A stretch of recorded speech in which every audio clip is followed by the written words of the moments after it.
All right. Hi, everybody. It is the 7th of January, 2026. So, for um, my Eastern Orthodox brothers and sisters who are on the old calendar, Merry Christmas. And there's Jack Dawson. So, Jack Dawson, when saw your comment there about Diamond Mine Baseball, when you go into the Diamond Mine forums, like the fans of Diamond Mine Baseball, you should see a thing called Gamer Goodies. Just go to that thread, and at the you should see like a repository of all kinds of free stuff. So just let me know if you can find that. So that's for Diamond Mine Baseball, and I think that's what you're asking. All right. I put on the tin here for a while because I do have eye surgery tomorrow morning, but I've got like an hour and 15 minutes, so I'm not allowed to eat or drink anything. And that's probably a good time to crash so that I'm not tempted because you don't want to never want to eat or drink before surgery. So, but things are going well on that front. Thank you very much. And I'll be calling my mom tomorrow, see how she's doing. So there you go. Just came from a David baseball demos game. It's a lot of fun. His demolition league in 2020. So he was going to use Action PC Baseball and ran into a little bit of a crash, man, which always sucks. Always sucks. So Jack, I do thank you also for your comment and keep doing what I'm doing, and just it's all about community and real friendship and stuff like that. So thanks. All right, so I figure I just went boom boom boom random, and I thought we don't do a lot of expos on the channel or anything like that. So hey Mick, thank you Jack, appreciate you. And thank you, Mick. Welcome in. Says best wishes for the eye surgery tomorrow. Really, really appreciate you, Mick. Thank you very much. You guys are amazing, amazing, amazing, amazing. All right.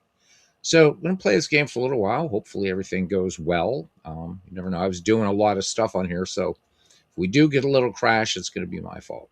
I still got to move everything to my new PC, but there you go. All right, so we could do Cardinals at Mets or Phillies at Expos. So the Philadelphia Phillies defeated the Montreal Expos in this game on oh my god, I forget if we're using I guess we're using yeah. So on October 2nd, there was a 5-3 game. Or Cardinals at Mets. The Mets beat the Cardinals 6-4. So that's kind of what we have on tap. Or we can even pick another batch of games, doesn't matter, using the AI coach thing, or if you guys have a specific date in history, we can pick some games from there or whatever, but we'll decide here in a minute, and we'll just go to it. Tell you what, let's just do let's do Phillies and Expos. Let's do that one. And again, just going to be for a few innings or whatever. So let's see. We got Steve Rogers against Larry Christensen. Lineup for the Montreal Expos looks like this: Dave Cash, Chris Spire, Andre Dawson, Tony Perez, Alice Valentine, Gary the Kid Carter, Del Unser, and Pete McCammon. I hope I'm saying his name right. Pete McCannon. Don't know who that is, but there we go. For the Philadelphia Phillies, Jerry Martin, Larry Boa, Davey Johnson, Jay Johnstone, Richie Hebner, Gary Maddox, Bob Boone, and Jim Morrison. All right.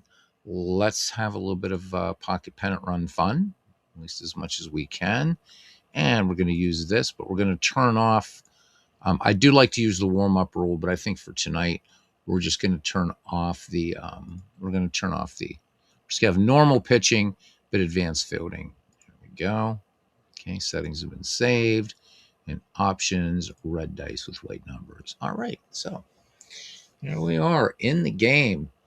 So this was October 2nd, 1977. Expos and Phillies were at Veterans Stadium, and let's just have a little fun. I do love this game. Again, a lot of people have said, oh, well, it crashes here and there. It does, and so does Action PC Baseball. Games crash, so there you go. All right, leading things off here against Larry Christensen and the Philadelphia Phillies, Dave Cash. And we are underway here. And this is going to be right down there in Dave Cash, swing and a miss. And that will be a strikeout. So one away. And here's Chris Spire, 235 average in 1977 with 5 home runs. And the wind in the pitch by Christensen. And Christensen loses Chris Spire. So Spire will take the amble down to first base. Weird to see Richie Hebner over there at first. But again, these are as played lineups. So I didn't set these.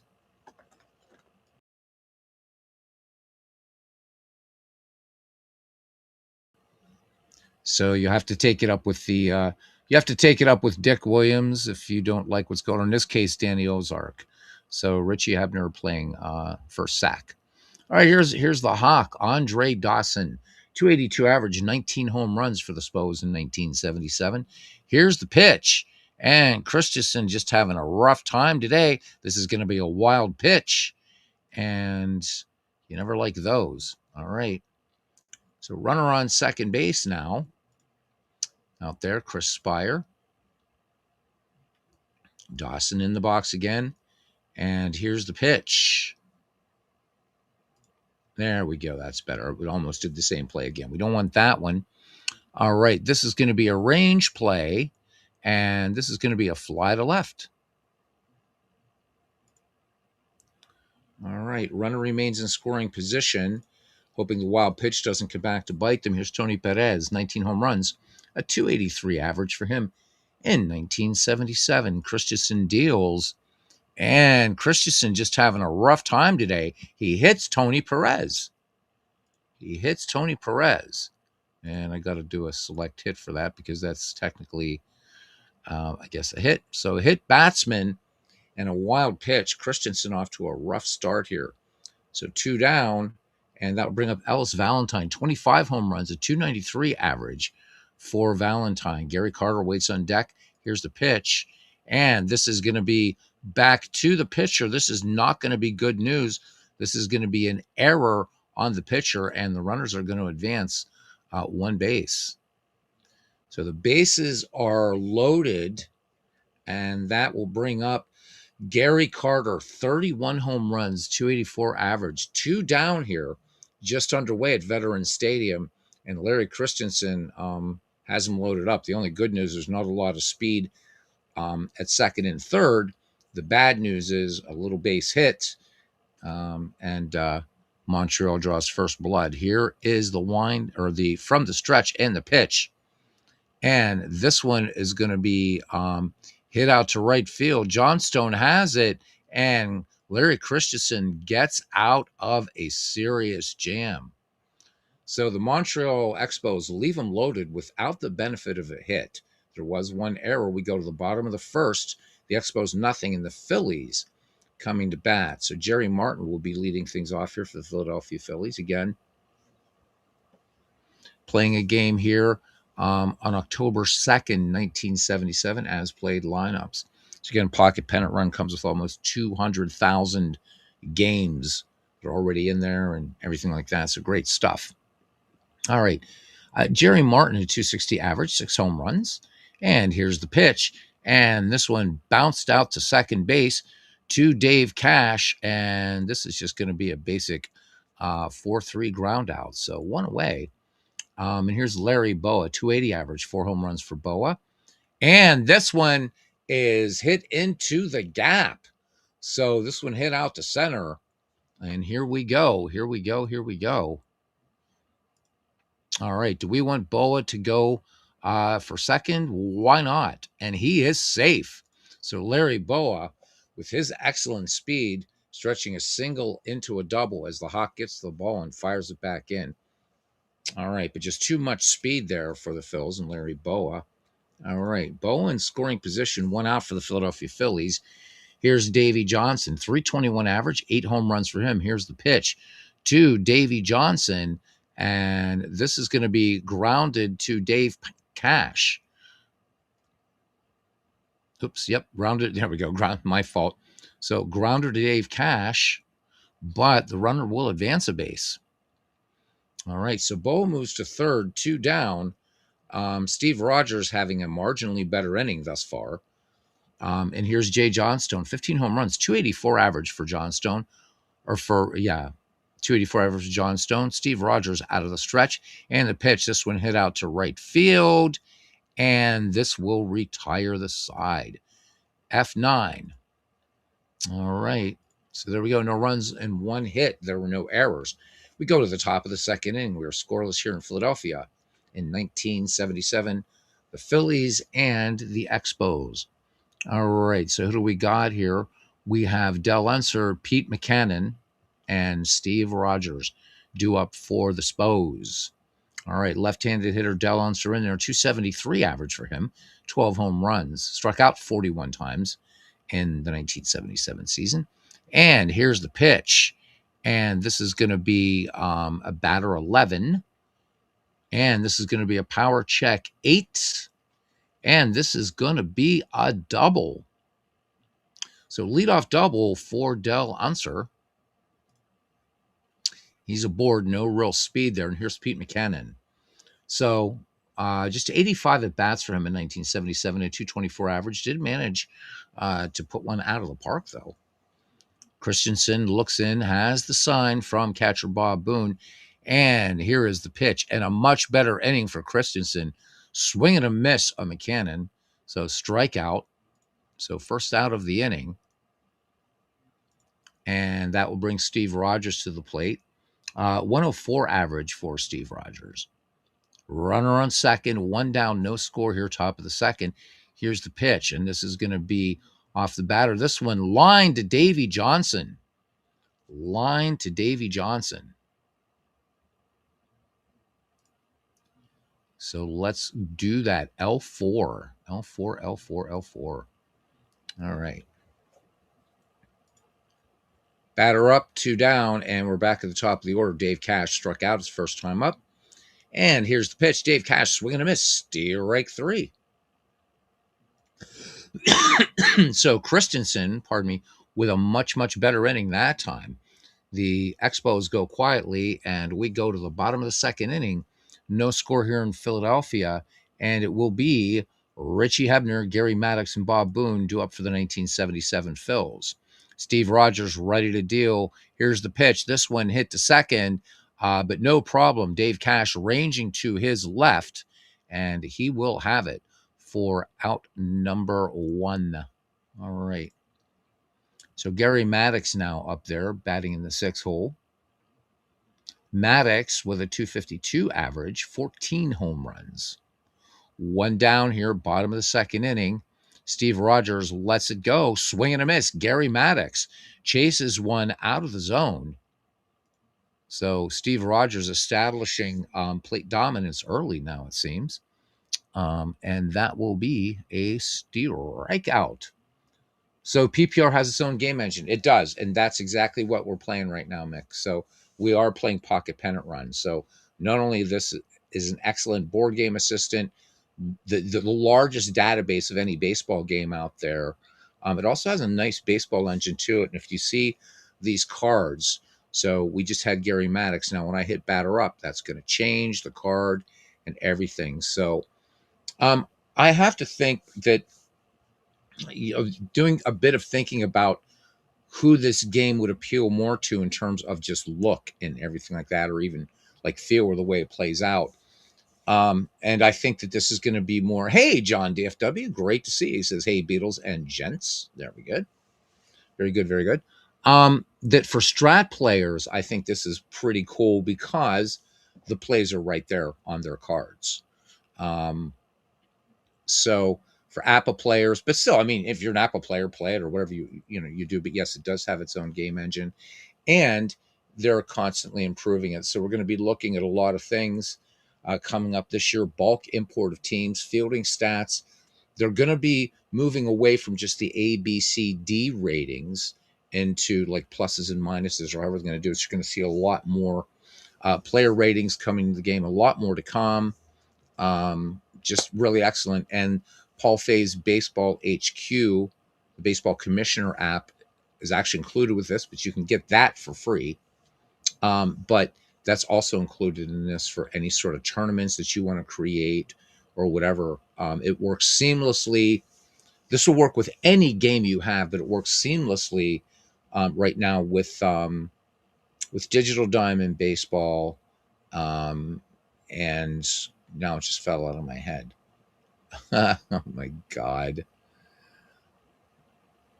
Anyhow, you get the idea. So yep, you can reposition fielders in this game, all kinds of stuff. It's really really good. So I love this game. For $14.99, just the print and play version, you get access to this, lifetime updates, everything like that. It's really great. John says, decided to play the 1989 Ranger season in Action PC Baseball. So, John, as you come in and broadcast and stuff like that, do let us know how things are going. I love to hear people, how people, doing the replays. That, I know that Barbara is doing 1986 Mets. You're going to be doing 1989 Rangers.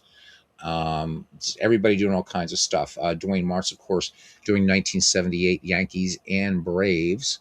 So love to know about everybody's projects. So post them in the Discord, talk about them in chat, whatever. Okay, and that will bring up Bob Boone, 284 average, 11 home runs for Bob Boone's. One thing that I really, really want them to add in Pocket Pennant Run is RBI. Really want them to add RBI. That's we talk about batters, batting average, home runs, RBI.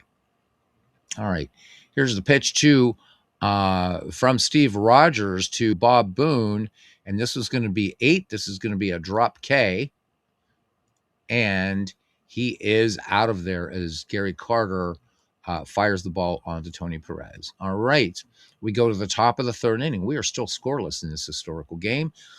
This one is October 2nd, 1977. Didn't realize you could play two teams controlled by the computer. It went straight to the box score. Oh, yes. So, but John, there's a way that you can do that without it going straight to the box score. And let me know if you want to know how to do that in Action PC, and I'll next time, like tomorrow night, provided my vision's all right, I can come on and show you how to do that, where you can actually play the game the way you would have two computer managers in Out of the Park Baseball, and it will pause after each play. So, because it will default to instant. I think it's in setup. It will default to just instant, but you can actually have it. Let me see if I can do it. Hopefully, this game, so Pocket Pennant Run is very, very memory sensitive. So there's a chance we could get a strange error, but we're gonna gamble, so that way you don't have to wait. Okay, because if my vision is a bit messed up tomorrow, I'll probably come on and just let Ernie Harwell do a game. All right. So let's go ahead and close in 1871. All right. No, John, there's no need to be sorry. Are you kidding me? All right. So if we go into play, for instance, why not? And we'll just pick Cubs Houston. We're going to leave these. Actually, wait, I want to jump back out of this first because I think I do have to do settings first for this, because you definitely, setup. So there we go. So game preferences. Let me find it here.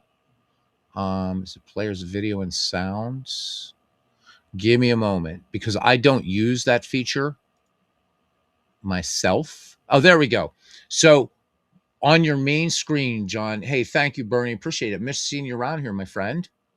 You and I got to start talking about diamonds and dice for January. So I have a couple ideas, but maybe you and I'm going to be off tomorrow after surgery, and I took Friday off as well, just for recovery. So hopefully maybe we can meet up either in Discord and talk, or in Messenger, so we can figure out what we might want to do. So, John, what you do is, before you get into a game, you just go into game preferences, go to play by play, and you can see your computer versus computer. It defaults to instant speed, but you can click on regular speed, and then it will actually just play it out. Okay, you got a screenshot. Excellent. Okay, now hopefully Pocket Pennant Run will keep behaving itself as we jump back out of Action PC Baseball. All right, here we are now. Chris Spire, last time up, he walked. And Spire will be leading off the top of the third here for the Montreal Expos. Here's the one in the pitch. This one hit to former Bucko, or no, he will be future Bucko, Jimmy Morrison down there at third base. And this is going to be a routine 5-3 putout as Jim Morrison makes the retrieval and the throw. All right, here's the Hawk. Flew out to left field his last time up. So Bernie says he's been no hurry then, Bernie. Take it easy. I know there's a nasty flu going around and stuff like that. This game tonight, guys, probably is not going to go 9 innings, only because after midnight, you can't eat or drink, and I've got a bottle of water sitting by me, and I don't want it to be like 12:15 and on here, and I'm taking a slug of water. So we're just going to play just for a little bit, just because I just felt like coming on because I miss y'all. I miss y'all. Y'all wonderful people in here. Yes, y'all. All right, here's the pitch from Larry Christensen. Christensen had a rough first inning, but got out of it. The Expos were able to load the bases without benefit of a hit. All right, and anyhow, here's the pitch to Christensen. He's not going to get out of this one. This one is trouble. This is a batter nine. This will be a base hit. So I guess it could have been worse. One more number, and it's a base hit. So runner aboard now. Brings up Tony Perez. I usually don't steal. My house rule for right now is in early innings, I'm not going to steal unless that's a green dot under that player. Then I'll attempt to steal. So, yeah, for those of you that were curious, this is also its own baseball game.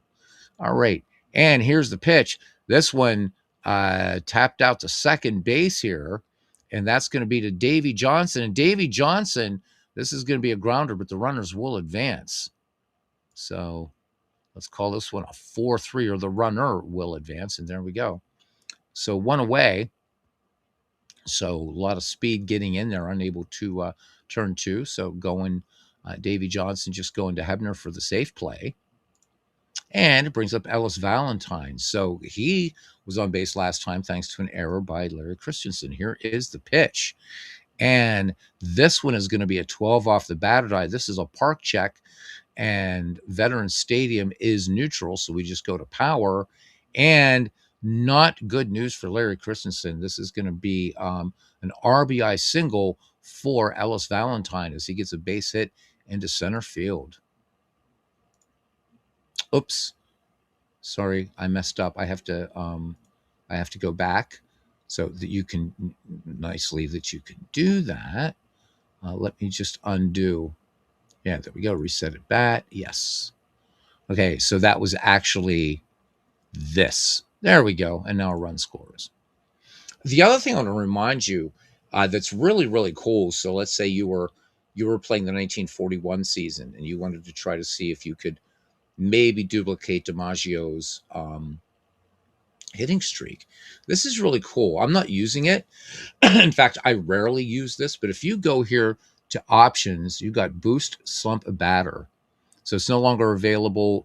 So we're past the first inning, already been used. So when you're on your opening lineups before the game starts, and you're doing your replay, and let's say you had a guy, his last game he was 3 for 5, so you can boost him for the next game. If you have a guy that was 0 for 4, maybe you want to slump him. So you can kind of really play around with that. And then the engine will, let's say you boost a player, but then that player next game doesn't get a hit, then it's going to put him back to normal. So it's a really nice little feature that they added into this wonderful, and I hate to call it a little game because it's really not little by any stretch of the imagination. All right. Anyhow, so we got Ellis Valentine on first and run in, and that will bring up Gary Carter. Flew out to right fielders last time up, 2 down, and the Expos with a 1-0 lead here in the third. And here is the pitch, and this is going to be a 5, and that is going to be a strikeout. And that will retire the side. But the Montreal Expos pick up a run. We go to the bottom of the third inning. Montreal 1 and Philadelphia 0. And we will see Jim Morrison, Larry Christensen, and then at the top of the order, Jerry Martin. All right, Jim Morrison just had 7 at-bats for the Phillies that year, so 429 average. Jim Morrison will go on in those kind of troublesome years in Pittsburgh in the 1980s, but one of the highlights, one of those highlighted players would really tough it out, grind things out, did Jimmy Morrison. And Jim Morrison tags this ball. Let's see, batter 11, power check 12, and open the window amp mini, long fly ball going deep and back. And this one is out of here. Jim Morrison goes yard, and the Philadelphia Phillies answer the Expos in the bottom of the third. We are knotted at 1. All right, Bernie, I know you said you wanted to watch this game to get the flow of it. So hopefully you're seeing. If you have any questions, let me know. And if not, just enjoy. All right, Larry Christensen up there now, and the wind and the pitch from Steve Rogers. This is going to be a 2 off the control dice, 8 drop K, and not a problem. Gary Carter has it, fires on to Tony Perez. So 1 away. And let's go back to the top of the order here. Jerry Martin grounded to second his last time up. Here is the pitch.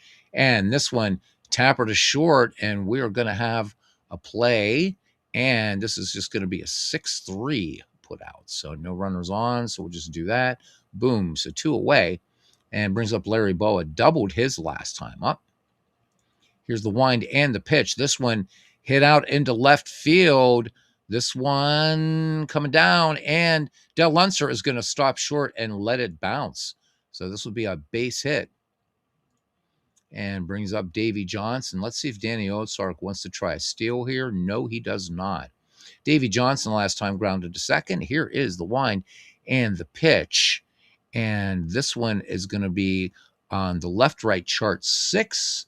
And this is going to be a fly ball tag, but there's not going to be any tag here. So just fly to Andre Dawson, who taps the glove and makes the catch. And we'll call this F8. And that will do it. The Philadelphia Phillies, though, pick up a run on the Jim Morrison home run. We go to the top of the 4th here at Veterans Stadium. It's 1-1. All right. So the Montreal Expos will send up Del Unser, Pete McCannon, and Steve Rogers. Okay, Christensen ready to deal now. Christensen has walked 1, struck out 4. Again, a rocky first inning, but able to get out of a potentially serious jam. And then, of course, Steve Rogers kind of had a sort of rocky first inning, but both pitchers settling down. But each touched up for a run. All right, back to it now. Unser in at the dish now. And this is going to be a control 7, and Del Unser is going to draw the leadoff walk. So runner aboard now brings up Pete McCannon, struck out his last time up. Christensen not too worried about the runner at first, not too much speed. However, control 12, and he has hit his second batter. So Pete McCannon has just been plunked. So 2 aboard. Christensen looks like he's kind of repeating his first inning. Let's see what Danny Otsark, is he calling for a reliever? Yes, he is calling for a relief pitcher. So let's see who was in this game that day. So McGraw and Gene Garber. Boy, early innings here. I'm not going to necessarily go by who came in, because the Philadelphia Phillies won this game, the actual game 5-3. So I'm going to try to bring in a reliever here that has some innings, hopefully, because I don't really like to change fatigue ratings if I can help it, but I might have to do that. I'll tell you what, let's give, only because Craig has said they're still working on the AI type thing. So we're going to go ahead and allow, because he hasn't reached his point of fatigue. He does have 2 on. Let's go ahead and let him in there. See what Steve Rogers does. Here's the pitch, and a lot of control problems here, and that's a walk. Wow. Okay. I think we're going to have to find a reliever. We got to find a middle reliever. Christensen just having a rough time here. Back at the top of the order, Dave Cash has struck out twice. All right, this looks a little better. Control 4, and indeed, it is a strikeout. So just about the time we're going to lose faith in Larry Christensen, he gets the strikeout. So one away, and the bases are still loaded. And here's Chris Spire. So walk and grounded to third. So a 1 for 2 in the game, or 0 for 2 in the game with a walk, or whatever. 0 for 1 with a walk. There we go. I figured it out. I'm tired. Here's the pitch, and this is going to be a batter 1. And this is going to be a liner to Davy Johnson, and looks like it's a double play, a line out double play. Whoa, baby. All right. So we've got to go to manual outs, line out double play. And let me see. So it's going to be Davy Johnson. So we're going to do LODP, boom, and enter play. And that's it. So Christensen gets out of it. Montreal Expos load them up again and do nothing with it. We go to the bottom of the 4th inning. The Expos and the Phillies are tied. Checking the time here. We're still good. All right, here's Jay Johnstone. Flew out to right field his last time up. This one tapped up toward first. Should be no problem. Tony Perez will take it to the bag himself. So one away here in the bottom of the 4th. Brings up Richie Hebner, Gravedigger's son, grounded to second his last time. 0 for 1 today. And this one swung on. And this is going to be, normally it would be a lefty-righty, but because they're different-handedness, we go to the batter chart and fly to right. Ellis Valentine has it for out number 2. Okay. And here's Gary Maddox, struck out his last time. Here is the pitch to Maddox, batter 1, grounder to Dave Cash, up and over to Tony Perez to retire the side. So a nice quiet inning. We go to the bottom of the 4th, or the top of the 5th, I'm sorry, and we are still knotted at 1. Christensen will be facing Andre Dawson to lead things off. Tony Perez waits on deck. Dawson in the game, 1 for 2, singled his last time up. Here is the wind and the pitch. This one's going to be a range play to Jimmy Morrison over there at third. Morrison able to make the play to his left and fires across the diamond for out number 1. So I love the flow of this game. It flows so nicely. All right, here is the pitch. Tony Perez, last time grounded to second, is also plunked in this game. So batter 1, grounder. Jimmy Morrison is just busy over there. So that's going to be a grounder to Jim Morrison, up and over to the Gravedigger's son, and that's going to be the second out of the inning. And here's Ellis Valentine. So reached on an error his first time up, singled his last time up. Here's the pitch to Valentine. And this one is going to be base hit into left field. Jerry Martin taking it on the hop. Runner aboard now, and brings up the kid, Gary Carter. 0 for 2, struck out his last time up. 2 away, runner on. And this one is a gapper into right field and going to be a little bit of trouble here. So we got a single +9 here. Boom. Do I want Gary Carter, a C runner, to go for second against Jay John? No. Nope. So runners at the corners and 2 away. And that will bring up Del Unser. Del Unser, he has a walk and a double in this game. So Montreal threatening here in the top of the 5th inning. Here's the pitch. And this will be let me see. This is going to be a batter 9. Base hit. So the Montreal Expos is going to be an RBI base hit for Del Unser. And the runners are going to advance. Sorry about that, guys. They're going to advance 2 bases. So a run in, and the Expos now lead the Phillies 2-1. All right. Pete McCannon was hit by a pitch last time, struck out his first time up. Runners at first and third for Montreal. And here's the pitch. This one out to second base. This should end the inning, and indeed it does. Score this one 4-3, and that does it. But the Montreal Expos pick up a run. and they now lead the Phillies 2-1 as we go to the bottom of the fifth inning. All right. And um, we will have Bob Boone, Jim Morrison, and then we'll see whether Ozark wants to go for a pinch hitter for Christensen. All right, Bob Boone struck out his last time up. Here's the pitch, and swing and a miss. Steve Rogers has Bob Boone's number. So let's pop a little strikeout up there.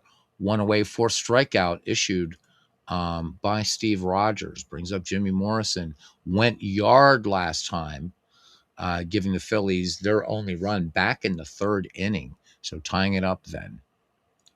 Here's the pitch, and this one hit the second. Range play over there for Dave Cash, and he's going to have it an underhand toss to Tony Perez for out number 2. All right. And Larry Christensen, let's see what Ozark wants to do. He does not want a pinch hitter. Okay, we'll leave him up there. Still middle innings. Not a lot going on in this Philly bullpen. And let's go. So this one, Tapper to short. And this is going to be a ground ball 6-3, and that will retire the side. So Philadelphia goes 1-2-3. We go to the top of the sixth inning. The Montreal Expos leading the Phillies 2-1. Again, the Phillies won this game, if I'm correct. Let me see. I'd have to go back too many screens, but I believe they won this game 5-3 historically. All right, Steve Rogers. Let's see what does. I mean, Dick Williams is not going to be Phillies. He's one run, 3 hits. So we're going to let Steve Rogers bat for himself. And here's the pitch.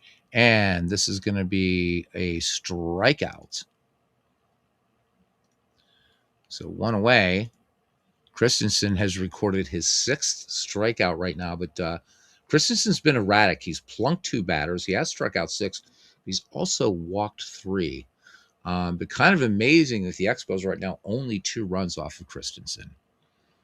All right, it brings up Dave Cash. Dave Cash. So of the 6 strikeouts for Larry Christensen, Dave Cash has whiffed 3 of those 6 times. Here's the pitch. No, let's make that 4. So Dave Cash, strike 3. So 2 away for Chris Spire. So Spire has walked, grounded to third, and lined into a double play. If you remember, the Expos had him loaded up, and Christensen able to get that line out double play to happen. Here's the pitch. And this is going to be grounder to second, and Davy Johnson will go to Richie Hebner, and that will retire the side. All right. We go to the bottom of the 6th inning. Let me take another slug of water here. And the Expos holding a slight edge in the Phillies here. It is 2-1 here at Veterans Stadium. Jerry Martin, we're back at the top of the order here for the Philadelphia Phillies. And for Martin, he is grounded to second and grounded to short. The pitch by Steve Rogers, this one hit out to right field, and easy play for Ellis Valentine as he brings it down for out number 1. Okay. It's Larry Boa. So 2 for 2 today with a single and a double. And Larry Boa is going to grab some pine. This is a strike him out. So 2 down. Steve Rogers now has fanned 5 and brings up Davy Johnson. Grounder and flew to center. So 0 for 2 in the game. And this one up the first base line. And Tony Perez corrals it, has it, and feeds it to Steve Rogers for the final out of the inning. Okay, Larry Christensen is now fatigued, so we do have to, and you'll see when I close this window that this top row here is everything is going to move up 1. So there you go. There's a board game where you don't have to remember. Okay, so he has reached his fatigue point. So we do got to go to the bullpen, and I think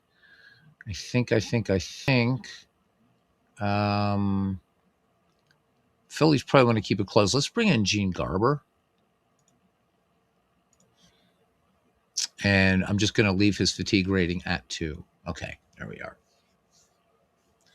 Yeah, isn't it? Isn't it, Mick? It is. And again, it's $14.99 to get the print and play version of this game.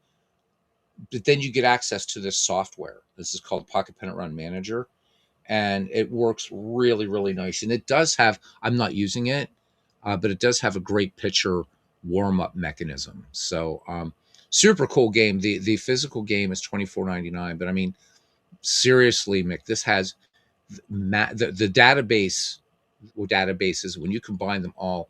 This is quite a bit larger than out of the park baseball. So that's saying something, believe it or not.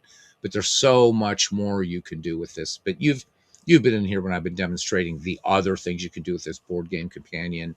It can print cards for you. It you can make your own dice with this game or whatever. But it's a pretty nifty little baseball game too. All right, here's the Hawk now. So Andre Dawson, he is 1 for 3 with a single, grounded to third his last time up. We are in the top of the seventh inning. The Expos lead the Phillies 2-1 in this game that actually took place on October 2nd, 1977. 77, a great year for the Philadelphia Phillies, of course. And this is going to be a left-right 4, and so grounder to first, right to Hebner. And Hebner will just take this one 3 unassisted. The other thing that's super cool about this, Mick, is you don't have to worry about keeping score because there it is. There's the scorecard. It's just keeping, and I can make it larger, but you know what a scorecard looks like. And a pretty nifty scorecard it is. It gives you everybody's ratings, stuff like that. So this scores for you. You don't even have to worry about it, which I love. All right, back to it. And batter up brings up Tony Perez. Perez was drilled by a pitch, and he's grounded out twice. Here's the pitch. And this one, batter 4, fly ball into left field. Jerry Martin draws a beat on it, and he will make the catch. So Martin grabs it for out number 2. And yes, you can do season replays in this.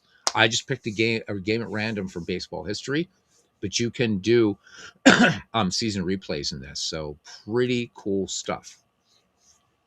All right, here's Ellis Valentine. So he's been on base all 3 times. First time on an error on Larry Christensen, and then 2 singles. 2 down here in the 7th. And here is the pitch. Batter 7, and this will be a grounder to third. Jimmy Morrison has it, and this will retire the side. Boom. 7th inning stretch time here at Veterans Stadium. Montreal leads Philadelphia 2-1. Hey William, how you doing? He said, why don't you leave the instructions to the programmers? You're so annoying. Well, William, let me tell you something, son. Why don't you suck my ass, pal? See ya. All right, now that we've got old William Patterson, whatever his name, out of there, bite my ass, bitch. I have everybody in here monitors, but I'm doing the whole thing. But it's tonight. I'm just in a mood, so go fuck yourself, asshole. All right, where are we here now? Jay Johnstone is up, so we're gonna have Johnstone, Hebner, and Maddox. All right, here we go. I hope he comes back. Come back is another name. I'm just in the mood, brother. Come on back. Come on back. All right, here we go. Never fuck with a man the night before eye surgery. Don't you know that? All right. Here we go. Here's the pitch. This one, a little grounder up to first, and this one is going to be trouble, and that is going to be an error on Tony Perez. All right, so Johnstone reaches on the Perez error. So first error by the Montreal Expos in this game brings up Richie Hebner. Richie Hebner is grounded out, and he is flown out. And this one is going to be tapped up toward first base. Perez has it, and this is going to be a ground ball lead runner type job there. So let's do G3L. Where'd you go? Where'd you go? Where'd you go? There it is. Ground ball lead runner. Okay. And there we go. So Richie Hebner is going to be on first. Fielder's choice, away, and brings up Gary Maddox. Gary Maddox. Sorry for folks for me cursing, but it's family, and I'm the family guy that's going to go off on people if they're going to act like shitheads. So go ahead. So I should see. I'm going to see if William Patterson. We're going to see. I'm going to see later if William Patterson 8 has a channel. I want to see just how bloody amazing he is, because he certainly must know his shit, man. 0 for 2 for Gary Maddox. So he has struck out and grounded out. Here is the pitch. And Gary Maddox, swing and a miss. Steve Rogers posts strikeout number 6. All right. So 2 out and brings up Bob Boone, and he has whiffed twice against Steve Rogers. Here's the wind and the pitch. This one, fly ball to right, and Ellis Valentine is not going to have any trouble with this. And that will end the inning. Oh, yeah, of course, there's not a player at that location. So anyhow, fly ball to right, and that is it. We're going to go to the top of the 8th. Looks like we are going to get this whole game in after all, hopefully. And it's 2-1, and we will see Gary Carter, Del Unser, and Pete McCannon due up for the Montreal Expos. All right. So for the kid, singled his last time up. He is 1 for 3. And here is the pitch. This is going to be a control 11 off of Garber, and this is going to be a walk. This is going to be a walk. All right. So let's select the hit, and it's a walk. All right. Brings up Del Unser now. Del Unser, he's got 2 hits and a walk in here. Okay, let me just fix something here. There we go. We're good. Kind of hard to see. I'm just seeing Bernie and John, but I'm not seeing comments there. So I had to knock that guy out, though. So there we go. Let's make sure you guys are good. You guys seem to be fine there. All right. So you guys want to refresh the chat. If you did put in a comment, to put it in again, just to make sure EVMUX didn't do something weird. Maybe YouTube's pissed off at this little tiny channel that I went off. But hey, I hear Brian Taylor Cohen, who has 4 million subscribers, curse. So there you go. All right. He got a 24-hour timeout. So he won't be. Well, he comes back as another name. It gets boring in Mommy's basement. So I mean, you never know, man. You never know. Like I said, I'm in a mood. Love you guys, but you know, this guy can whatever, man. Expected a youngster, looks like an old fart. Increase the dosage. How about it? Increase the dosage. It's just somebody that's very, very sad life. Very sad life. I almost feel sorry for him. But there you go. Can't. I just can't. All right, here's the pitch to Unser. And this one is going to be a control 8. And this should be a strikeout. Recorded as a drop K, and indeed it is. So it went away now. And here's Pete McCannon. So he was also hit by a pitch.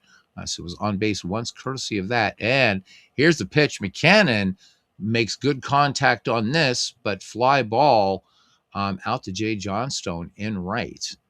And this is going to be an F9T, but we're not going to have a tag on this. So 2 away, runner remains at first. And here's Steve Rogers. Again, I can't imagine Dick Williams is ready to go to his pen yet. So we're going to leave. Let's see. Nope, good. So Dick Williams is going to stay with him, and he should. All right, so the Phillies getting their lone run way back in the bottom of the 3rd. Here's the pitch, and see that?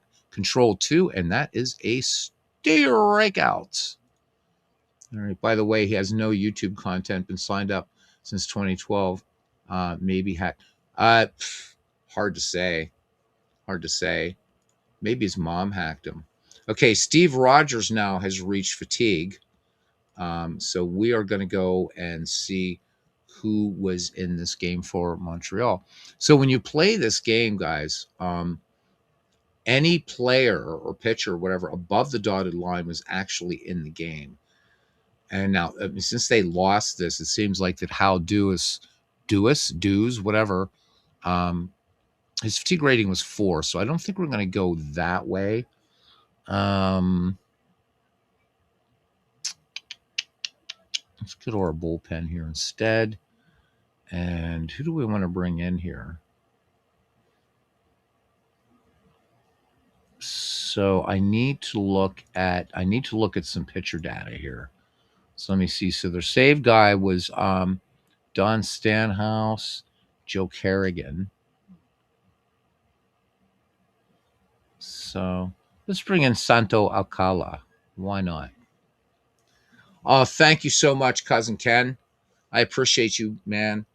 Yeah, surgery's at 10 o'clock tomorrow morning, and I wanted to get a game in before midnight because I don't want to be on here broadcasting and forgetting and taking a slug of water. You know that. So, but then I'm going to be off the next 2 days. So I'm taking off Thursday, obviously, for the surgery, and if I can see decently enough tomorrow night, I'll be on. Um, if I'm seeing that well, but I'm seeing enough to at least do some controls. I'll just do an Ernie Harwell game. Thank you, brother. I appreciate the prayers. Believe me, you know what means so much is you guys hanging in there, not giving up, and stuff like that. So thank you. It means a lot. Um, and then Friday I'll be on with the game, and hopefully you and I will go into Game 6, and you have a 3-2 lead, 3 games to 2 lead in the 1912 World Series. So we'll see if you can wrap it up on Friday, or if the Giants can force a Game 7.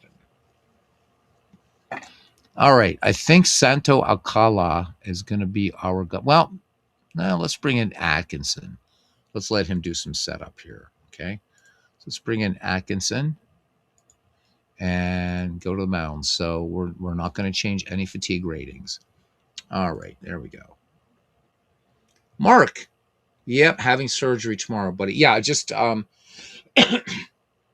on the 18th of December, I had surgery, like significant surgery on my right eye. There was lots going on. They said had I waited any longer, I would have lost the sight in my right eye. So thank God that is fixed. Now tomorrow, left eye, just to get everything in focus because the left eye has been doing such hard work. And apparently, some of the issues started. It was about 10 years ago or 15. No, maybe more. I don't know. Maybe 15 years ago. I had ulnar neuritis, and they treated it with steroids, and bam. So the doctor was able to tell. He said, "Yeah, you've had some things messed up for about 10 to 15 years. Yeah, steroids." So blah. Oh, thank you so much, John. It's much appreciated. Much appreciated, all you guys. And we'll be back raising hell and throwing out William Patterson again, I guess. I almost want to come on tomorrow so the dude would just come on.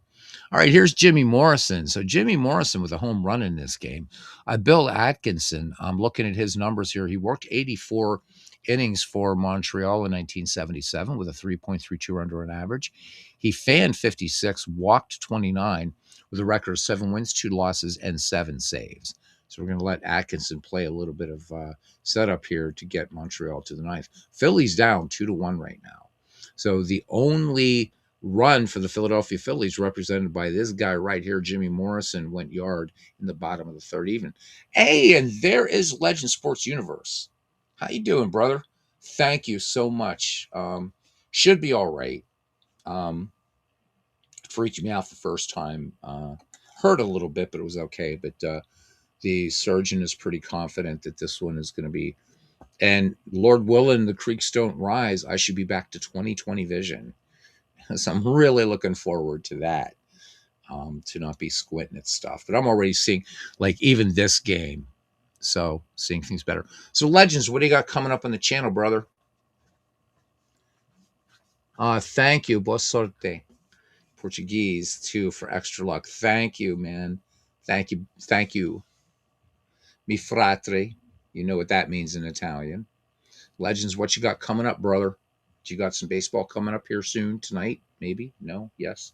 I know you're doing a lot of football too because you're getting to the end of that, or I don't know if you're at the end of that project, but let everybody know. Even William Patterson, who is sad and no life, might want to check you out, man. All right, here we go. Here's the pitch to Jimmy Morrison, and he ain't going to go yard this time, I'm afraid. So control 7, but Jim Morrison is going to draw the walk. So Atkinson comes on and he loses. Morrison podcast launches. I can't wait for this podcast, legends. So guys, he's going to be doing January 16th. So doing a lot of prep for that. It's going to be amazing. Just check it out. He's going to be talking about a lot of the things that he does and about these leagues and about just generally what Legend Sports Universe is all about. And it's going to be great, great, great. So episodes are going to be the 16th, the 17th, and 18th, and every Friday. Mark says any game that starts with the word pocket seems too rudimentary to me, but sure, I'm wrong. Well, I'm not going to be harsh to say you're wrong because, Mark, I'm not going to make any moral judgments here, my friend. Let's say that you are incorrect. This game again, which this Pocket Pennant Run Manager began life as just a companion to a cards and dice game called Pocket Pennant Run. It has evolved into a full-fledged game, massive database, create your own teams, do season replays, create tournaments, pick a random game in history, put in the date of a game in history. It's pretty incredible, and a lot more coming this year. This game has grown up like just absolutely nuts. Um, so Legend Sports Universe will be more than just the Legend Sports Universe, tying into real life history, parallels, and such. So looking forward to that. 16th, guys, is going to be just great stuff. So we're looking at what next Friday, something like that. My math sucks right now. That's what I'm saying. I know people love this game. Oh yeah, it's Facebook group now has I think there's about 800 people just in the Facebook group for Pocket Pennant Run. Legends goes on to say, but putting together highlight video for the final week of the football regular season of the FSFL, then football playoffs. I want to get baseball through May before the first podcast too. So that and being an editor for a newspaper, geez, Legends, do you think you need something to do? I missed the first part of what you wrote. Let me see, Mark. What did I miss? Oh, okay. I know nothing about this game. Really must be good. A lot of you guys love it. Yep. Yeah, it's really a good. And again, it looks like little, but man, what's going on in this game and all the stuff you can do, including a damn sexy play as you go score sheet. It's just keeping everything really nice there. So yeah, it does a lot. Does a lot. So sorry I missed that, Mark. Chalk it up to uh, having surgery tomorrow. All right, I got to get this game done, man. Yikes. All right, here we go. Do I have a batter? I need a batter. I need a batter up. Batter up. What was it in the Natural? Need a hitter up here, Fisher. All right, Gene Garber. Yeah, Gene Garber is not going to hit for himself. So let us go ahead and pretend. Let's go to the Phillies bench here, and let's see who was actually in this game for the Phillies. Goodness gracious. So I don't know. Cousin Ken. Well, okay. So Vukovic served as a pinch hitter in this game. So Vukovic, he is going to be he's going to be the man that's going to come in and pitch hit. All right. So John Vukovic will pinch hit for Gene Garber and make changes. Okay. There we go. So Legends is actually going to be doing an Expos Phillies tomorrow afternoon. All right, I'll be checking it out because I'll be home recovering from surgery. So hopefully I'll be awake and I'll be able to do that. He says, old Pete Alexander is rolling 8 wins, no losses, and a 1.87 under on average. And remember, guys, this is in a probably the most unique all-time great league you will ever encounter people doing. Um, and Legends, I'm sure, will be talking about that on the podcast. How he put this together is astounding. Um, think of it as, and I don't want to belittle it, the best analogy that I can find for it would be the random debut mode in Out of the Park Baseball, but not random like that. So In out of the park baseball, you can do a random debut league, but you don't know what year the game will randomize. You could get, 1935 Babe Ruth, or you could get 1927 Babe Ruth. What Legends is doing is very, very different and did all the ratings for the players. And it's incredible. There's a draft pool that's going on. So all the teams, right? Like my team, the Buccos, right? So Hannes Wagner, not there yet. Archie Vaughn, not there yet. Um, none of our big guns. So he'll talk more about it, but it's brilliant the way it works. And so as you're seeing people coming into the league, and also there are trades, so you're not seeing this. Okay, here come the Phillies. This is their greatest. This is a 25-man regular season roster. It's not like that at all, and it's super super cool. I love it. And he does the same with football and other sports too, but it's the baseball thing I love, man. So yeah, so use that reference as a very and simplistic. It is indeed a simplistic explanation because it is much more than the random debut mode that you find in Out of the Park, which is cool, but this is better. So Mark says that he's always loved, and for those who don't, he prefers the name Mark, but the person I'm referring to is Thespian Series. There we go, a little slip of the tongue. His name's Mark, a fellow showbiz guy. He says he's always loved Expos teams. He says, I think it comes from a little kid in Brooklyn. You remember hearing through an old transistor radio, now batting catcher John Boccabella. Baseball gives us such great memories, doesn't it? Always appreciate it, man. We all appreciate you, brother. Legends, I'm telling you, great stuff. All right, here we go. So John Vukovic into pitch hit. And here is the pitch. And this is going to be a lefty righty 3. Ooh, ground ball, double play, but there's an asterisk, so it's not going to be a grounder. It's not going to be just going to be a 6-3 runner's advance is what this is going to be. So boom, there we go. Runner in scoring position. And we're back at the top of the order for Jerry Martin. Jerry Martin has grounded out twice and flown out once. Here's the pitch to Martin, control 12, and he's hit by a pitch. So Bill Atkinson coming back and doing a little bit of drilling on his own, if you will. So hit batsman, it's the third hit batsman in the game, and brings up Larry Boa. Larry Boa, a double, single, a strikeout, and a run scored for Boa. One down, and this one hit out to left field. Del Unser, he's going to let that sinking liner drop in. Base hit. And now the Philadelphia Phillies have him loaded up, and coming to the plate here is Davy Johnson. Davy Johnson has yet to be on base today. He is 0 for 3. Grounded out 3-1 his last time up. Expos, isn't it a great logo? It really, really is. I've always loved their logo. And yeah, some great teams in Montreal too. A lot of the Cubs teams later on came from Montreal, and poor guys get screwed in 1981 and especially 1994. Wow. All right, let's see. Can Davy Johnson capitalize and at least get one in here so that Philadelphia can tie it up?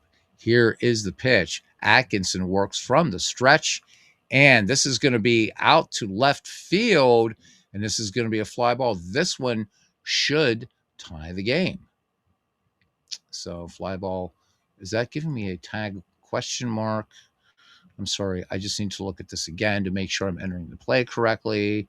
So a 4, it's a tag plus. So we do this. Do I want Jim Morrison to tag up for home against Del Unser? Ooh, I think that yeah, you got to. And he's out of there. All right. Well, it does it. They run out. Now I've got to do some switching. I got to do some switching here. Mark also says, agree, one of the best logos. I think it's because as kids, it kind of looked like the logo for an ice cream truck. I never thought about that. That's pretty cool. John says, I didn't know about the E and B in the logo until one of their minor leaguers told me about it. So yeah, there it is. That's yeah. So that's like the FedEx thing. So once you see the FedEx, the little arrow in the FedEx You can never ever unsee it. All right, so we gotta do some work here. And who do we got? Who are you gonna call? I forget who their closer is now. Shit. I know I'm in here. I'm stuck. Well, I guess we'll bring in the Tugster, right? And oh, okay, we got to change Vukovic's position to a DH, and then save it. And then now you have to go. So this is a little weird the way you have to do this, but that's okay. We're going to bring in Tug McGraw, send reliever to the mound, and boom. So they still got to work on the relief pitcher thing. All right, we go to the top of the ninth inning. Here we go. And there's Paul. Boy, I'll tell you what. So Paul, game behaving itself tonight. Just the pinch hitter thing. I think one extra step is kind of a drag, but we're loving it. We're having fun. And this is Mark's first time uh, here in the chat really seeing this game. So it's weird because it was a bolt on. It's fine. It's fine. It's just I'm glad that there's always that DH position open when you got to move a pincher out. I've never tried a double switch in this game yet. I'm kind of scared of that. But double switches are wacky. Anyhow, John, yeah, Mark, I think we talked about this before. I'm a sleight of hand magician, and I'm also a musician. I'm a keyboard player and singer. So, and I did that full time in Europe. I've done magic full time in America, and hopefully transitioning back to it. I just had a job interview though yesterday at a casino, so all good. So it's on your notes. Double switch works. Good, good, good, good. Because I mean, a lot of the baseball I play. Oh no need to apologize, man. It's all good. It's all good. So, funny thing is, really quickly, going to work for a casino, I have to remind in my hands. So if I pick up a deck of cards or like checks, right, or what you would call chips, so they're the same size as like dollar size coins. I have to remind my hands you cannot do sleight of hand. You're dealing a game. So because casinos will fire you so hard it will knock you into next week. But they do know I'm a magician. They're cool with it, so it's all good. It looks like it, Paul. They were really really impressed with me, and they said, look, even if we don't think maybe you're fit for table games, we got a lot of other great jobs. And I was kidding around with because I asked the hiring manager, so what are my chances? He said they are very good. And I said, look, I just don't want a mop job. He said, don't worry. He said, you bring so much to this. He said, you'll be working here. So I'm hoping to be a table games dealer, but I mean, if they would offer me a job as a poker dealer, that would be cool too, because you get to sit when you're dealing poker. All the other table games you got to stand. So I'll keep you guys posted, and then it's also going to depend on their offer letter whether I take it or not. But I've always wanted to work in a casino, and they're just now allowing magicians to work as dealers and croupiers. Before that was you could never get in. Tell them I can sing too. I will. Todd says, drop by to wish you the best and a quick recovery from surgery. Godspeed. Thank you, brother. Thank you. Thank you. All right, let me see. I got 7 minutes, so that till I can't drink water anymore. So I got to take another slug here. All right, Tug McGraw on here now to try to keep these expos quiet, so that we get to the bottom of the line. Philadelphia can try to tie this bad boy up, and then we can save the game and come back to it. Lovely thing. All right, Dave Cash. He is 0 for 4, and he has struck out all 4 times. Tug McGraw has finished his warm-up pitches, and you know what? Dave Cash is just cursed. 0 for 5. Dave Cash strikes out again. Ouch. Ouch, ouch, ouch. Oh, thank you, Paul. I appreciate that. Also, let him know about your bouncer skills, William Patterson. I will do that. I will do that. That's the first time I've bounced somebody in a while, because I know you guys are really good, but I'm just in a mood tonight, man, and I had to knock that guy out like fast. So, but thank you, Mick. I'll remember that. Oh man. So good stuff, man. Good stuff. Good stuff. Nice outsboard. Oh, is this going to change Paul? Is that going to change? Paul's not going to give up. He's not going to give up the thing, man. Guys, Paul's he's the he calls himself the play tester, but he's the mad genius here. And so many great things added to this game, thanks to Paul's ideas. I was going through my Google Drive the other day. I'm going to show you guys some night a juxtaposition of Pocket Pennant Run where it is now and where Pocket Pennant Run was maybe a year and a half ago, and you will be amazed. Two different pieces of software. Mark says, I've done comedy in a lot of casinos, worked the Riviera in Vegas when Steve Sherpa went on to play Bobby Bacala in The Sopranos and the entertainment. He gave all the comedians half their, and I know that we'll wait for that, half their upfront, assuming we'd all blow it in the casino. Wow. That's awesome. I'm the mad genius, says Paul. Not quite. No, you're the madman. Let's face it. All right. Casinos are tough, man. Casinos are tough. So I figured break in there as a dealer, and then we'll see what happens. Because I don't know if they have anybody at this particular casino doing any sort of sleight of hand magic or anything like that. But I would like to pitch it to them at some point. But the nice thing about being a dealer is once you're licensed, you get some experience under your belt. That is a job that truly travels. And then if you walk into a place like, the top casinos like Wynn Properties or Harrah's or whatever, MGM, and you pass your audition, man, it's some serious bucks, some good sign-on bonuses. So that's the plan. I am way behind on the HQ app. Full scouting and probable pitchers now. Every player rated and seasoned dynamically. So if I go to that, is that automatically going to update the app when I go from here, Paul, or do I have to download it separately? All right. Good night, Mark. Thank you very much. We gotta talk some more showbiz sometime, buddy. What before you go, Todd is asking you if you ever played the Funny Stop Comedy Club in Cuyahoga Falls. So if you're still here, you might want to let him know. So yeah, Paul, I usually get to it by just going right through here, but if you've updated it, yeesh, I guess I better be updating. I got to go in the HQ app. Updated HQ link today. All right, thank you, my friend. I didn't know. I guess I'm super way behind. All right. Here's the pitch to Spire, and this one is going to be hit into left field, and this is going to down for a base hit. So Jimmy Morrison leaps, but over his glove and into left. So Philadelphia Phillies down one, and Montreal looking to add a little bit of padding. We'll be on the Pocket Pennant Run patch this week. Awesome. All right, so runner on, and that brings up the Hawk, Andre Dawson.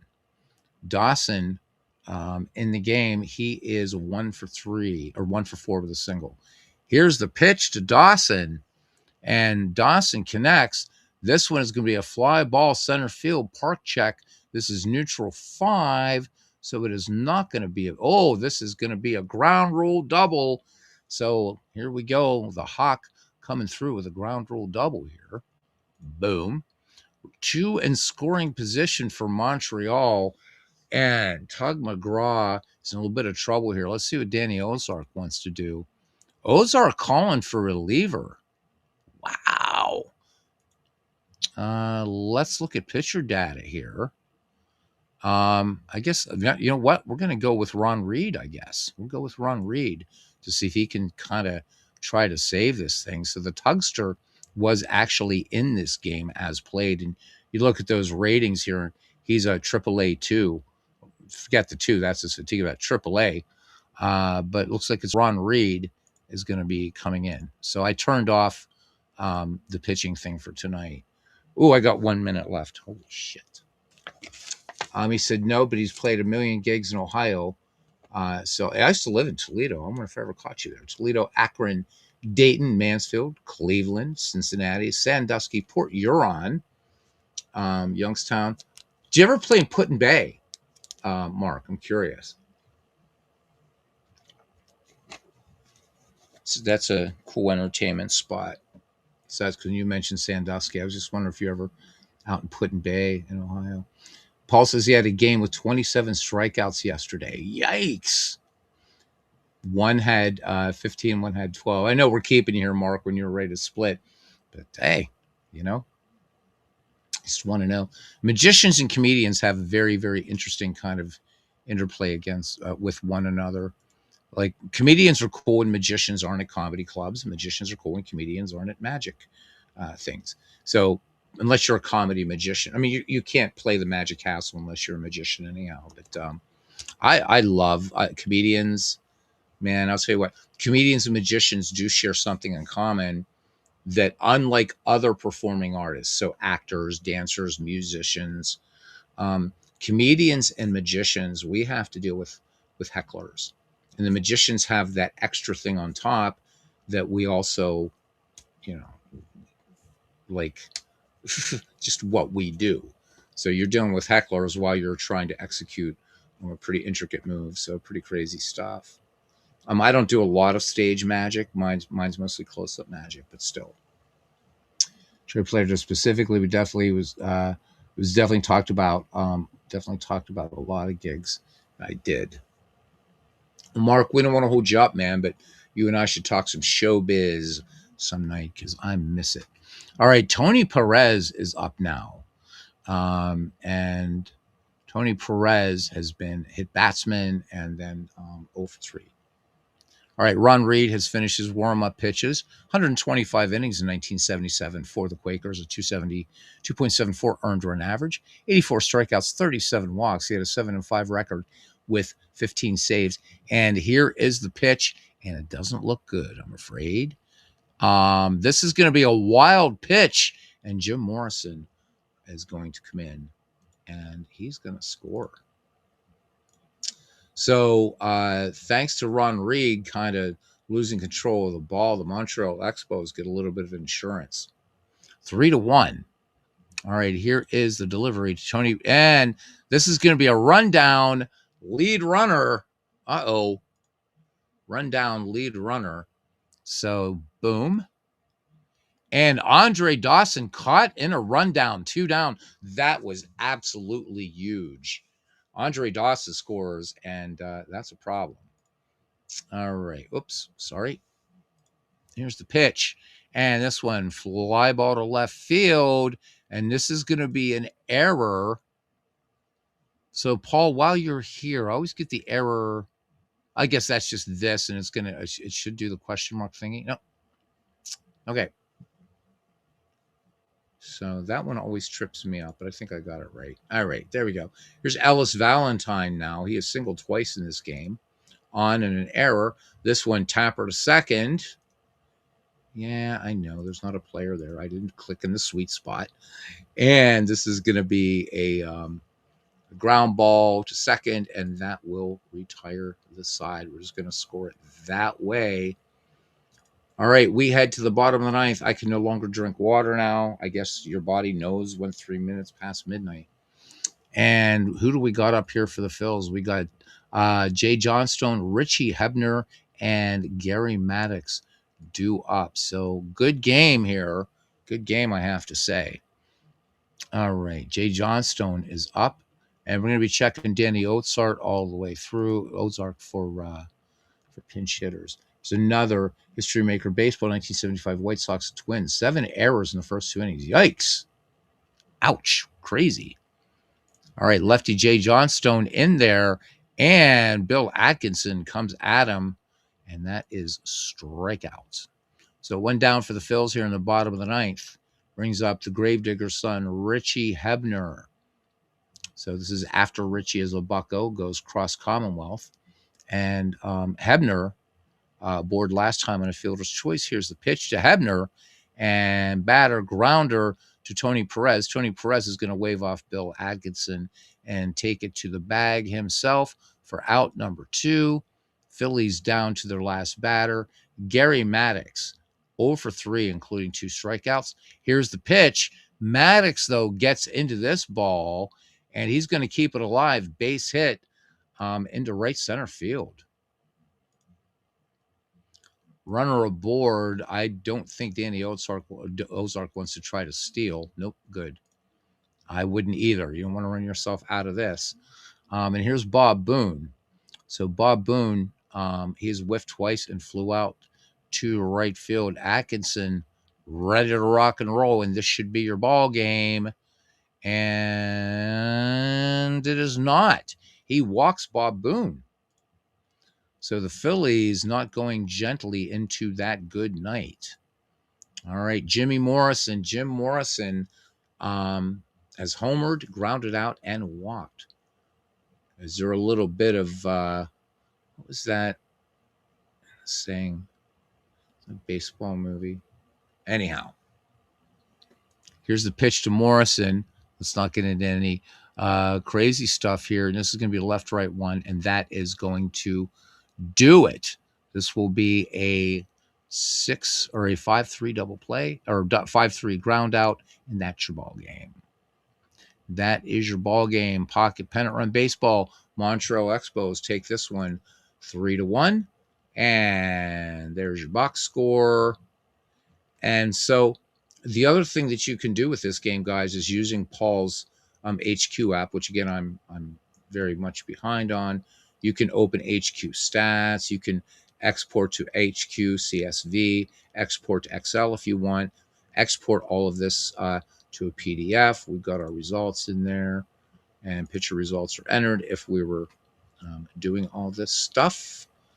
You can look at away team, home team, look at everybody. And if you're doing a replay, a season replay in this, this will track stats, but it will track stats even more robustly and very, very searchable, even more so. So there we go. Close. There we go. Please verify. I did that. Yep. There we go. Save game results, box score replay. No. We are not going to do that. And this is one of my favorite parts of this whole game. What a great looking scorecard this is. So the line for the Montreal Expos, 3 runs, 8 hits, 1 error. For the Philadelphia Phillies, 1 run on 5 hits and 2 errors. So there we go. Jimmy Morrison with the game's only home run. Good game, though. Bill Atkinson gets the win. But let's look. So Steve Rogers for Montreal went 7, faced 25 batters, gave up 3 hits, a home run.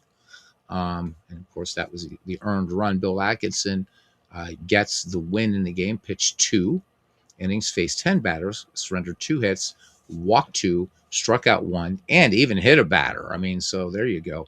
So Larry Christensen, not the best outing for Larry. That first inning was just tough. So 6 innings, faced 29 batters, 6 hits, 2 earned runs, walked 3, struck out 7. It was just that first inning that kind of set the tone for, oh, God, what do we do with this guy? Gene Garber came in and worked 2 innings, faced 7 batters, walked 1, and struck out 2. Tug McGraw tagged with the loss, faced 3 batters, gave up 2 hits, an earned run, and struck out 1. And then Ron Reed came on for 2 1/3 and had a wild pitch. And that's it. Yeah, great game. This was fun. I love playing this game. So again, if we look at this, yes, I was right. The Philadelphia Phillies actually won this game 5-3. So there we go. Pocket Pennant Run Baseball. I am so besotted with this game. I really am. And I just can't wait to see all the new coolness coming up here. Let's go ahead and close this and bring up the opening screen as we do our final comments. So John says that Garber was traded as Braves in 1970. I do remember, as I'm looking at Gene Garber, I always think of Gene Garber as a member of the Atlanta Braves. I don't think of him elsewhere. So Paul says he used to field hundreds of crashes when I connected with Pocket Pennant Run. Now shocked if we get, yeah, it real. In fact, so sometimes this game gets a little bit squiffy if you've done a lot of other stuff. And again, I haven't moved anything over to this new computer yet, any of the baseball stuff. And I had to fire up Action PC earlier to show John something, how to have the computer manager manage both sides, and but not like play an instant game in Action PC Baseball. I'm like, well, I don't know, and it played beautifully. So it's just excellent. But as I tell people, games are gonna crash. It's gonna happen. Um, Baseball Demos had a crash on Action PC earlier tonight, and Action PC is only 2 years younger, I think, than Out of the Park Baseball. It's going to happen, guys. The most stable baseball game I've ever played is Out of the Park Baseball, but don't let that keep you away. And just what this game does and what it's gonna do is incredible. So, yeah, it is. So that's the thing, too, is, obviously a few quirks, right? Because squeezing a 2-pint glass into one, Craig didn't realize what he had till you came along, and that's why you're the mad genius. And it really does so much. So John says never had an action piece. I have. In fact, I will give you one that you can do right now, and it will crash on you. Um, Load in something like, I don't know, I don't care if it's baseball, whatever it is, baseball history collection. And if you try to do a draft league, you'll get a divide by zero error. It will happen. I don't know what's that. The last that worked in the Action PC 2023, and it's been like not working properly ever since, unfortunately. Mick says he's crashed Out of the Park and Action PC crash, not Diamond. Oh, Diamond Mind. So I am wrong. Out of the Park Baseball. Thank you for reminding me. Out of the Park Baseball is the second most stable. Diamond Mind has never, ever, ever, ever, and did I say ever? It's never crashed on me, ever. Diamond Mind is like, I don't know, man. What the deal is there? I think it's so very well optimized, and there's a lot going on the hood in Diamond Mine Baseball. Never once has that game crashed. It's incredible. Had Action PC try to lose all your data for session. So that happened to me, Paul, in Action PC last year's edition. I was running that Decades League, and it wiped out the 1910s decade. So I had to start the season over again. It did it again. I sent the file to Dave Cook. They couldn't figure it out. So now I have it in the newest edition, and we're going to give it a go again. I've already auto played like 14 games in it because that's a really, really fun subset of the baseball history collection. But yeah, so Diamond Mine, yeah, text based. It is. It is just. I could probably like be doing, crazy things like running Space Engine. If you guys know Space Engine, which I promised a good friend of mine who has a Space Engine channel, I wouldn't show it on here, but I might one night just to show you how intense the game is. And I could be playing Diamond Mine happily while Space Engine is doing its thing. And I don't think I would try that with any other baseball game. Dave said basically data was wiped by the app, which one of the cool things again for Action PC baseballs, at least you do have those zip files. But that being said, guys, you should always back up. I have all my Action PC backed up to my Google Drive. So even though Dave does allow multiple downloads and stuff, I like to know that it's in fact, I have it backed up also on an external drive as well. I mean, I've just spent too much money on Action PC baseball to start losing shit. So, but it doesn't happen that much. But it's written in Visual Basic and it has its quirks. When you get high level programming languages like that, this one's a high level programming language too. It's written in Python. But really, really, this is such a great game. It really, really is. Again, enough gushing by me, right?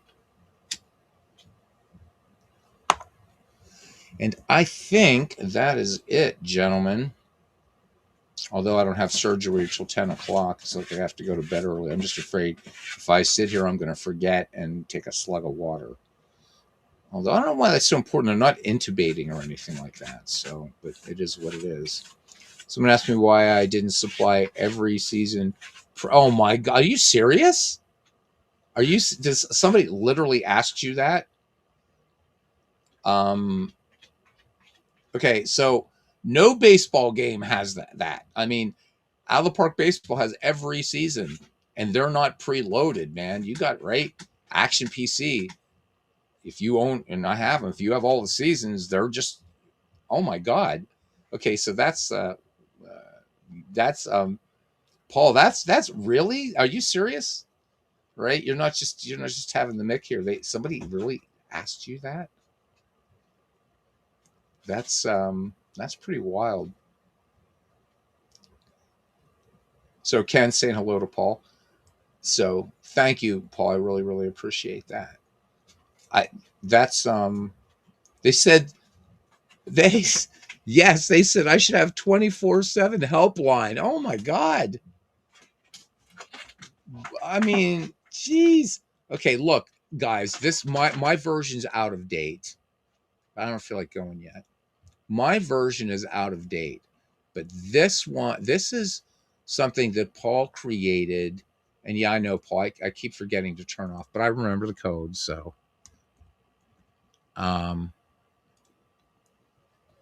there we go, guys. This is just this thing does so much and works with digital diamond baseball seamlessly. Works with pocket pennant run seamlessly, as you saw. But it also will work with any baseball game. Sortable stats, scheduling, awards. It creates newspapers, man. There's too much. If you guys really want to check this out, really go to Paul Fay's channel, and this is free. This is free. Um, and there's just, what can I say? Really nice interface. All the stuff that you can do with it. Um, Head-to-head histories, players reports, schedules reports. You can create custom groups in this thing. You got a league set up wizard for whatever you want. Box score reporting, all kinds of, export options and stuff like that, and import options, and just nuts. So there's the baseball commissioner hq.org to see the new version. Let me see. Let me copy this comment and let me bring this up in another window. Well, I can just bring it up in this window. What am I thinking of here? And let's do this and get rid of this. And let's get rid of this, or let's go to this. There we go. Holy shit. Okay, let me figure out where the hell I am here. Let me bring this over. So Paul always does the, like, sort of prophets and seers type thing, but just to give you guys a little ganda. I guess I got to be downloading this. Look at this, man. So you're playing cards and dice. You're playing whatever you're playing, right? I mean, it's freaking crazy, man. It is just nuts. So you can look at player reports. So let's look at the Cubs, for instance. Paul's here. We'll look at the Cubs because that's his team. So there you go. If there were stats in here for them, you'd be able to see reports on everybody. So pitchers, hitters, print everything out. Go to the league records tab. Okay, give me a second here, Paul, until I figure out where the hell it is, because there's so much. That's my cat over there being a wanker. Shit, where's legal reports? Where is it, man? Down. How far down? I've already downed as much as I can down. I can't find it, man. I'm sorry. Oh, legal report, legal records. Is that what you mean? This one? The big dude here? Is this what you want? That one? Yeah, there it is. So how cool is this, man? How cool. This is nuts. This is nuts, man. You can go to that game. So let me show you what I was looking at. So we're looking at Gary Nolan had 8 strikeouts, 9 innings pitched. So we can actually look at this game ID and look at the whole box score. Just incredible. Just absolutely incredible what this thing does. Um, wow. So cousin Ken Castro says he's working 11 days without rolling a game. I'm getting a little bit worried. Either burnout or something. Never got to your usual fours. Yeah, man. So this is unlike you, because I hope whatever it is, man, you're gonna be out of the funk, out of the funk. Get more records, but if you to the batter tab or pitchers tab, yeah, do that. I mean, if you're not impressed by this, man, you guys, it's just crazy. It is just crazy. So, let's go to. In fact, this is like way. So I am way behind, Paul. Oh, I was there. Okay, I'm sorry. Yeah, cause you ever need to shoot the shit, buddy. Just hit me up. Pitcher ratings. Look at that. So, and you can look at a log here, and you can look at a player's game log and what he's done thus far. So, and then again, you can go right to that game. So again, so for Don Sutton, here's another one. We pitched 9 innings, 9 strikeouts. You get the raw scores here. We can go right to it, and again, complete everything here. And wow, it's nuts. Oh, back to records. I missed 2 tabs. That's because I'm an idiot. So you're talking about records, and then batter ratings, pitcher ratings. I got to remember. There's a 6 second delay when you hear me, so I'll slow down here for a minute. So I'm going to go over to batter ratings. Boom. There we go. There's batter ratings. Yep, you're good. No, you're good.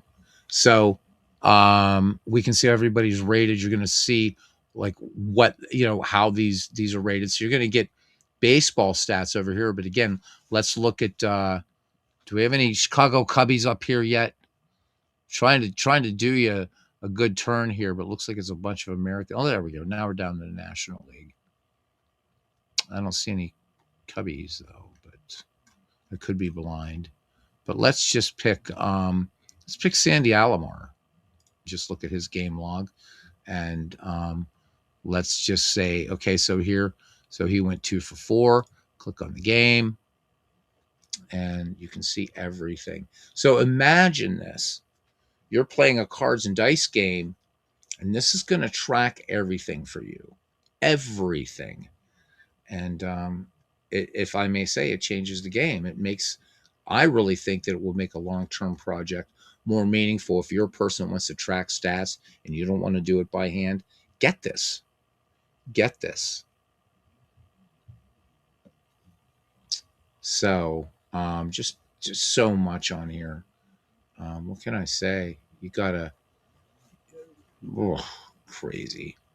All right, Mick's going to turn in providing driver services for the wife tomorrow. And again, continued good prayers and thoughts for your wife as she goes on to recover her sight. And I will be well, and I appreciate that so much, Mick. Thank you. Go to schedule and rec. Paul, isn't it fun to kind of, am I going back in the big purple thing, or where the hell am I going? Get down, Albert. Go, go. I have my cat trying to be tabby here. Go on, buddy. Get down. Get down. Get down. Good boy. Um, no, I'm loving showing it. I just don't know where am I going up here again, or am I going down to schedule? Schedule and next game.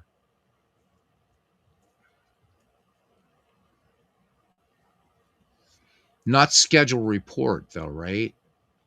I'm sorry, guys. I'm trying to drive long distance here, and I'm looking at a version here that this is so new and so much added. So I'm going to let Paul type here for a second so I don't get lost. Get you guys lost. It's easy to use. I'm still just getting around it. Look under schedule and drop down next 6 games. Okay, I did see that somewhere, didn't I? Ba ba da ba ba. Is it this? No, this is not it. My bad, Paul. Damn it. It's driving me crazy. I'm gonna have to get Paul up here. Paul on. We're not gonna ambush him. We're gonna have to just get him on here some night and let him drive with no echoes. We don't have any echoes anymore. I know I just saw the damn thing. And I don't know where it is now. I'm sorry, Paul. I'm sorry. I'm sorry. Up, wait. Up, wait. Up, wait. Up, wait. Up. Whoa. Up here. Okay. So yeah, no, I'm here now. Okay. So look under schedule, drop down next 6 games. There we go. Next 6 upcoming. Boom. So there you go. I got it. I got it. So I'm going to wait till you catch up to me because, again, you're hearing me 6 seconds in the past.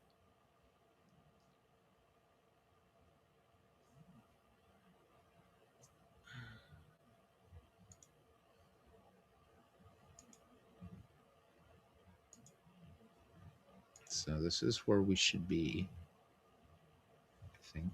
I hope. I don't want to click a button yet. Oh, then you got the scout button. Do you want me to hit the scout button for the Cubbies? Cubs Cardinals here, 1975. I'm going to hit it anyhow because it's purple. Oh, look at this. Look at this. Is this cool or what? So you're going to have team stats. So game preview, 2 balanced lineups square off and what should be a competitive affair. Expect a starters duel early on as both teams bring similar ERAs to the field. You're not going to ever see this anywhere else. You really aren't. Let me see. This is in pick team like the Twins who have played games. Okay, all right. I was just trying to be a nice guy because you're a Cubbies fan, right? All right, let's pick the Minnesota Twins, 1975.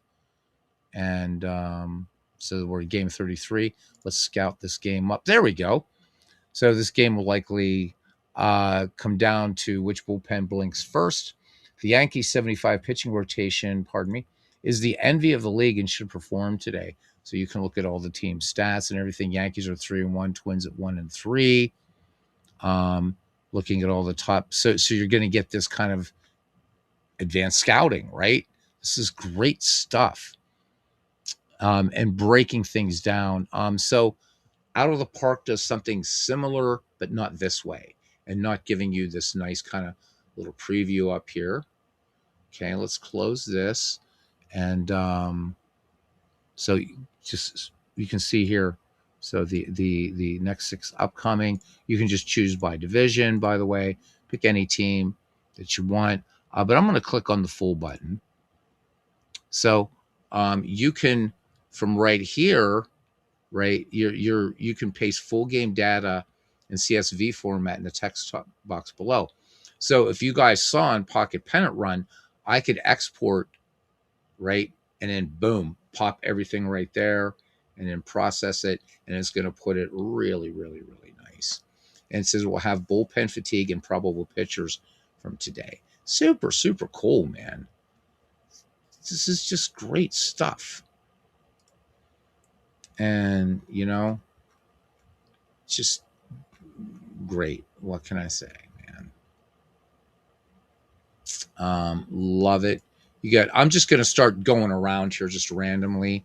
Look, you got head-to-head grids going on right here, which is really nice. So we can see that the Reds and Dodgers are 2-2. How'd you get a tie game? You got like ties. You got a couple ties. How'd that happen? That's kind of interesting. White Sox and Twins. So they're 1-3, or the White Sox 3-1 against the Twins. Um, so cool. So the White Sox right now playing some good baseball in 1975, max 11 innings. Perhaps an expensive new game purchase may turn it around. Cause I think so. Cause so what's the most expensive cards and dice game out there? I think you should get it and just get buried in it, brother. So you're the Twins. Paul says he's the Twins. Why the sad face, dude? You're Twins right now. Oh, the Twins are 1-3. I see. Yeah. Well, pretend you're the White Sox, and then nobody won't know any different. I'm surprised you don't have any Cubs games going yet, man. What's going on? So, is this History Maker Baseball? You said you're playing this in, Paul? This 1975? Go to Player Report tab, please. Okay. Provided I can find it. Yes, there we go. Boom, Player Report. And we'll go with the White Sox since they played some games. Or no, you're the Twins. Let's do the Twins. Okay, for selected team. So, again, tracking up stats here. Really nice. Boom. And it's sortable, by the way. So we can see here. Oops. So we can see that right now, Larry Heisel with 6 RBI leading the Minnesota Twins. Great stuff. This is I think very, very much needed. I wish RJO Network, but I know his big thing is his that whatever thing, what's that thing called, ball score, ball stat, or stat ticker master or something. I don't know what it's called, but I really wish he would give this a close look because I think he would like this. Let's go back to, so you have both teams who are playing up at the same time. Cool. Matchups. So you can do a view past performances between two teams. So let's do Twins, let's do White Sox, and let's show history. So I know, Paul, I'm jumping all over the place, but this is just awesome. Been known to enjoy spending my money. I do. I love spending your money, cousin Ken Castro. I really do. So you're playing Payoff Pitch. Okay. Multi-engine game league. Yeah, everybody's waiting for Payoff Pitch to come out this spring on PC. So there we go, breaking it down here. So White Sox with 4 dingers right now over the Twins 1. Batting averages are pretty close here between the two. Your ERA, oh my God, your team ERA, a little bit stratospheric there, my friend, at 6.09. You're not getting, like, it's not like you're getting owned by these guys. I mean, 27-23. So you're putting up runs. Your pitching's hurting you, though, man. Your pitching is hurting you. So you did beat them, though. Let's look at the set. There's a 7-4 game. Let's look at a little bit of glory here. So Pat Kelly gets the game MVP here, and the pitcher of the game is Dave Galtz. Twins won this one 7-4, wrapped out 10 hits. White Sox with 2 errors. And what a nice, as Paul's like typing like a madman here, early days. We'll definitely play Payoff Pitch. Oh yeah, John, no brainer, Payoff Pitch. Thank you. We don't need to linger on the Twins. Why not? What, do you want me to put up the White Sox? I mean, come on. We got Lyman Bostock up here. We got to give some love to Lyman. But this is just crazy, crazy, crazy stuff. And I mean, look how nicely, right? This is all. Not only do you get like the kind of newspaper box score here, but you also get game performance ratings. So this is raw data without bonus points awarded to winning team when most valuable player and pitcher of the game are calculated.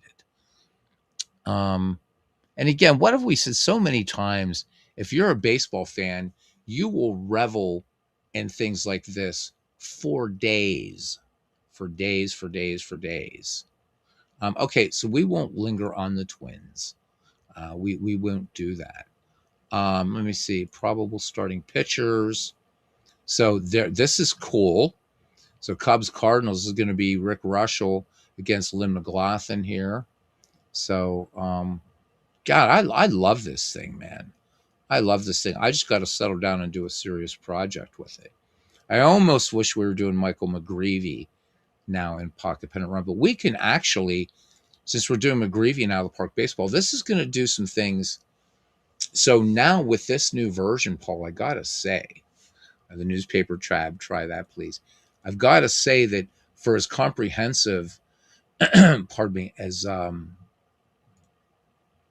there we go. Look at this. 50 cents. See, Paul's papers cost more than mine. He's costing you 50 cents. Mine costs 5 cents. I'll read this to you in a second. This is really good stuff. But this does some things that Out of the Park doesn't track. And Out of the Park tracks a crap ton of stuff. But you can already see this does so much more. But by the commission officers, gentlemen, start your engines. The waiting is over. The rosters are set. The strategies are locked, and the exhibition games are history. As of this morning, 1st January 2026, the Baseball Diamond League is officially open. We are witnessing the history today. From the Profits in the National League to the Sears in the American, 12 legendary squads from 1975 are stepping onto the field to settle the score in a modern 12-game sprint.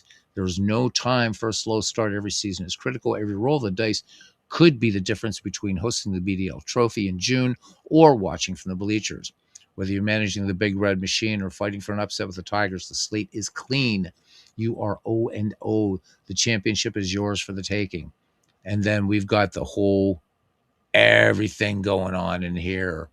You got late scores coming in here. You got on the horizon power rankings. Who's hot? And there should be a who's not in here somewhere. But that being said, so this is going to update and update as you play it, and as you keep going. So there, now we're in the power rankings here. So Orioles right now with the power rankings again early on in their 75 project. And hey, look, Twins and Tigers, they're you guys have a little bit better power rankings than the Twins, but right now the Orioles doing it all up. So I love these late scores, upcoming games. So you got a big a 4-game series here, Cubs and Cardinals. What a great rivalry. Got Dodgers Reds. You can export all of this. So there's a lot of sort of moving back and forth and everything. Commissioner manual, which apparently is not. Oh, there it is. So there's the manual. There's a manual. Okay. So I'm not authenticated, but nonetheless, you can still go through here and kind of get a primer about what's going on with this thing. So did we already do matchups? Yeah, we already did matchups. Custom group. So you can just do reports on specific teams if you want, which is really, really nice. So let's do, again, we'll do the White Sox and let's generate a report. And there we go. So we got their virtual league standings. They are 3-1 right now. So runs for and against. They are 27-23. The run differential of +4. Looking at their batting, looking at their pitching. So much in this game is crazy, crazy, crazy customizable. Again, I like the box score report. So again, we'll go to the White Sox, few games, and I don't know. It's overwhelming. It's absolutely overwhelming. Boom. So, it's free. Paul, how do they? So they just grab it. Well, I mean, so Paul, do you mind just telling people, because for people later on that may catch this later, they might want to know, hey, how do I get this? And I don't have Pocket Pennant Run. My answer would be just buy Pocket Pennant Run, but they're just people that maybe not want the game. So Paul, how do they get this game? or how do they get this amazing app? I hate to call it an app. I'm going to use the old-fashioned term. How do they get this amazing program? And yes, guys, it will run locally on your machine, by the way, too. Ken says multi-game engine projects are fun. He said he did the 190 or the 1950 Phil's replay with three different game engines, or 1995. Those are fun. Mike Silva is doing that with, is it 1980? That was stupid. Just touched my eye. I shouldn't have. He's doing that with the 1987 season. Although now he's been so busy with his big, beautiful baseball bash. You know what? Might so Paul, there would be something. Okay, so guys, you just got to send Paul a direct message, and he will add you to the links. That's how you do it. So you got to look for Paul, and that's how you get it. He's just not going to pop it up here. So, in other words, so this you can't download, but Paul will give you links. Join the group on Facebook. There's a Baseball HQ group on Facebook. Friend, and get on there. So, Paul says everything is he does is multi-engine, means I can get more. So that'd be nice. Paul, are you familiar with if you're familiar with Mike Silva's big, beautiful baseball bash? Guys, why the reason I'm bringing that up is this: you can do an unlimited number of projects in this program by Paul. Unlimited. You want to go nuts and do 300 projects? Go for it. So he says he's been overwhelmed with requests for support. So I mean, there's a lot going on in here, but kudos to Paul that he's really put this in such a way that it's an excellent user interface. Just excellent user interface. I'm not going to have it sent the code.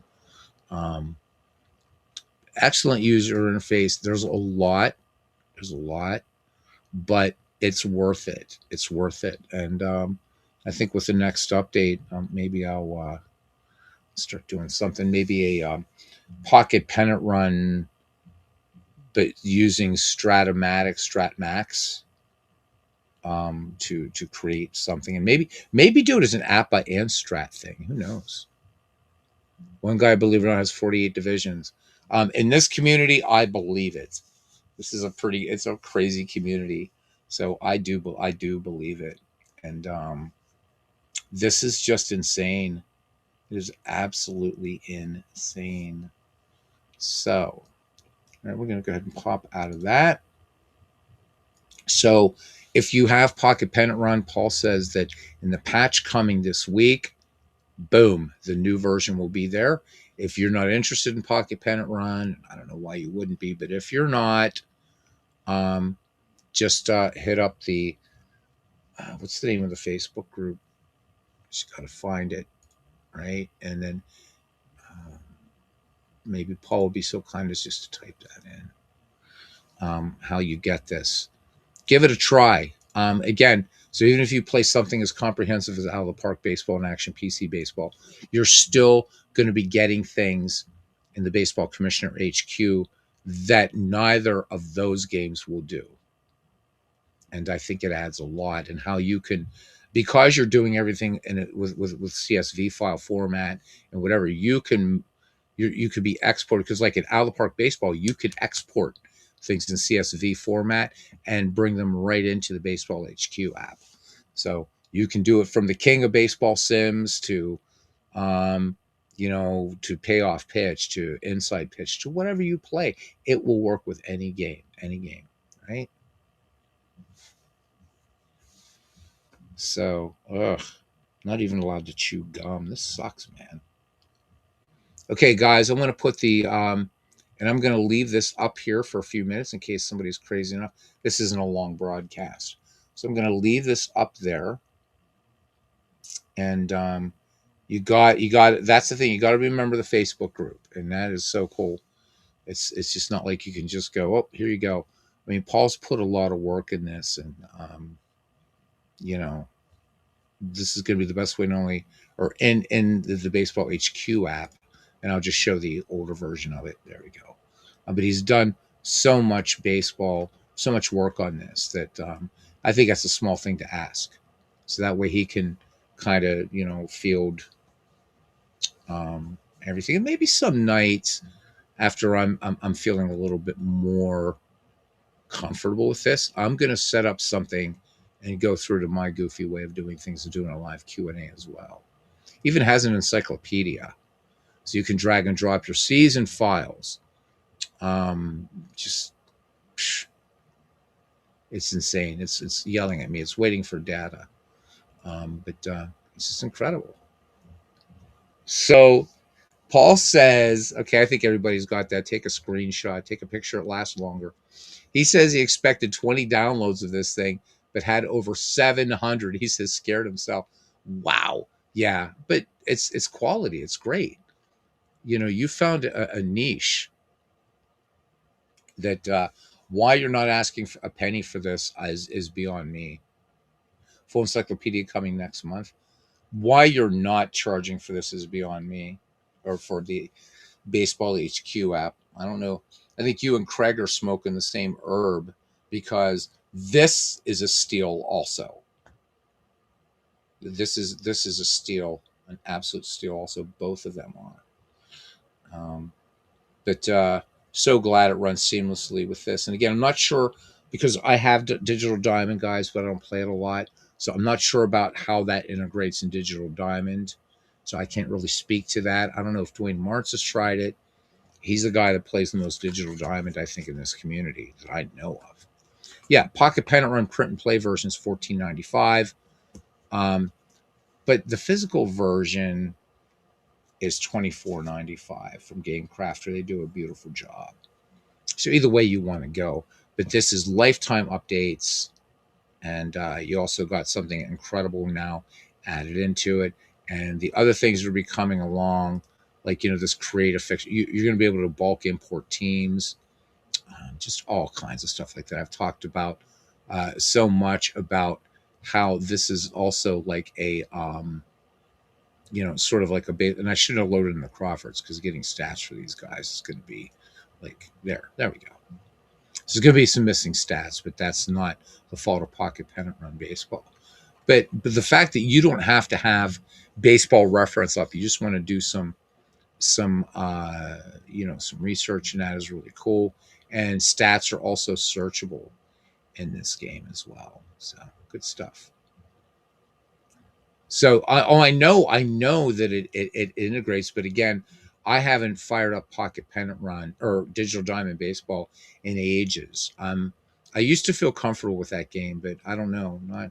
I'm really waiting for the full Sports Illustrated and Status Pro Baseball integration to really get back into.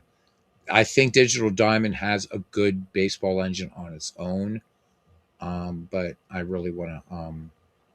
I do. I've got to play it more. Mark Cohen, it's such a great game, and that poor baseball game just sits in my Steam library.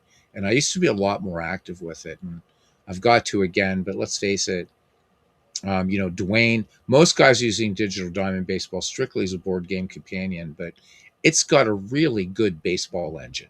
It's a really good baseball game, and I've just got to play it more, I think. Full Status Pro coming in March. So I've been playing this, or playing Pocket Pennant Run, or damn it, Digital Diamond. There's so many baseball games since version 3, and from version 6 on, I have in Steam. And I remember I first got this game when I was living in Holland. It was version 3. I'm like, what the hell is going on here? That game has improved by leaps and bounds. Leaps and bounds. You want to set up a season replay in Digital Diamond Baseball? It's super, super easy. Why I would probably never use it as a board game companion, though, is I just can't get around the syntax, man. So yeah, that last year was a misstep. I was waiting, because all I kept hearing last year, yep, Status Pro, Status Pro, and I'm thinking, thank God, because Status Pro is my favorite. Well, it's not cards and dice; it's fast action cards. It's my favorite baseball board game, and I was so excited. And then when I saw the way it was implemented, I'm like, oh no. So not so good, not so good. but still the game is great. Let's not kid ourselves. It's really a great game, as will allow the Pittsburgh Pirates 1971 team stats to be the last screenshot we have here for the night. So he says that's exactly why he designed the board game assistant and Pocket Pennant Run. Yeah, I just and I gotta say, I like the way Action PC is doing it too. Can understand why you would exclude lots of people who don't want to learn syntax. Yeah, and I mean, so yeah, for most of the plays, right? I mean, a ground ball 4-3, GB 4-3. Okay, that makes sense. But for some weird plays, and I mean, Dwayne can do it like he's playing a Stradivarius violin. I can't. I can't.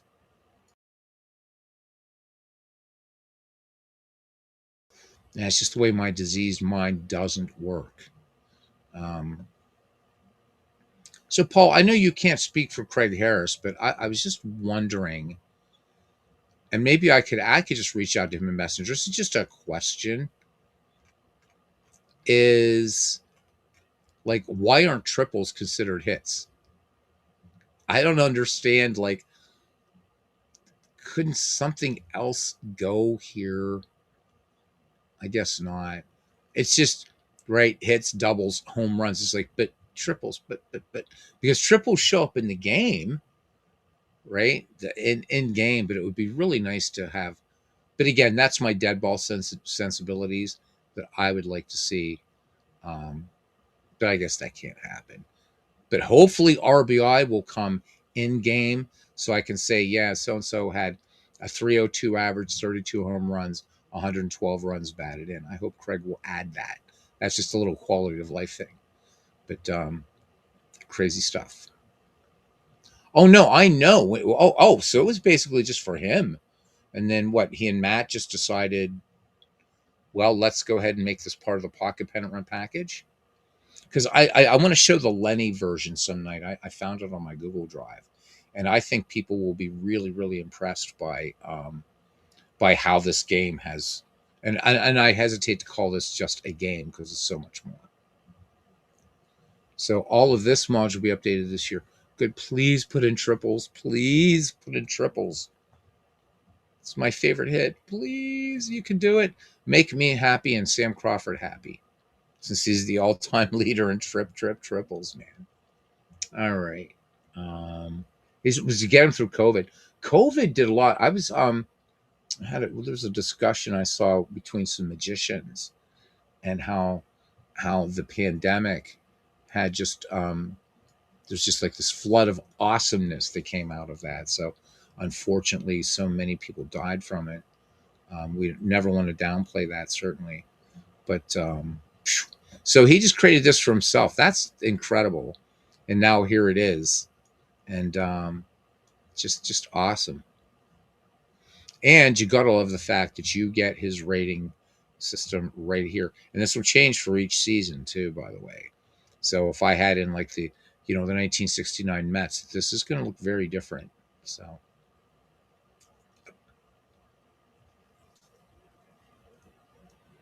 he says we'll investigate HQ being fully integrated, but just need to convert the HTML to Python. But even so, the way it works right now, even so, if I had a project, an actual project right now, what I'm doing in Pocket Pennant Run Baseball is just finding a random date and playing it, and I'm just having a blast with it. I don't have anything serious going on, nothing about this, but I've got to get the Michael McGreevy thing off the ground, and I'm doing the 1971 legacy thing in Action PC to see how that works. So I'm not ready yet for a serious project with this, but this is the one I go to when I just want to like just play some baseball.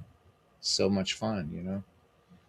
So new ratings ready to go, just a matter of time.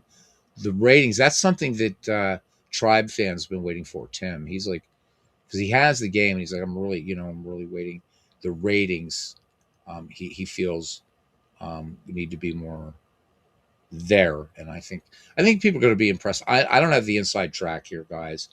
I get to kind of chat with Paul every once in a while, just messages back and forth. But some of the things that he's told me that are coming in Pocket Pennant Run, I'm really excited about.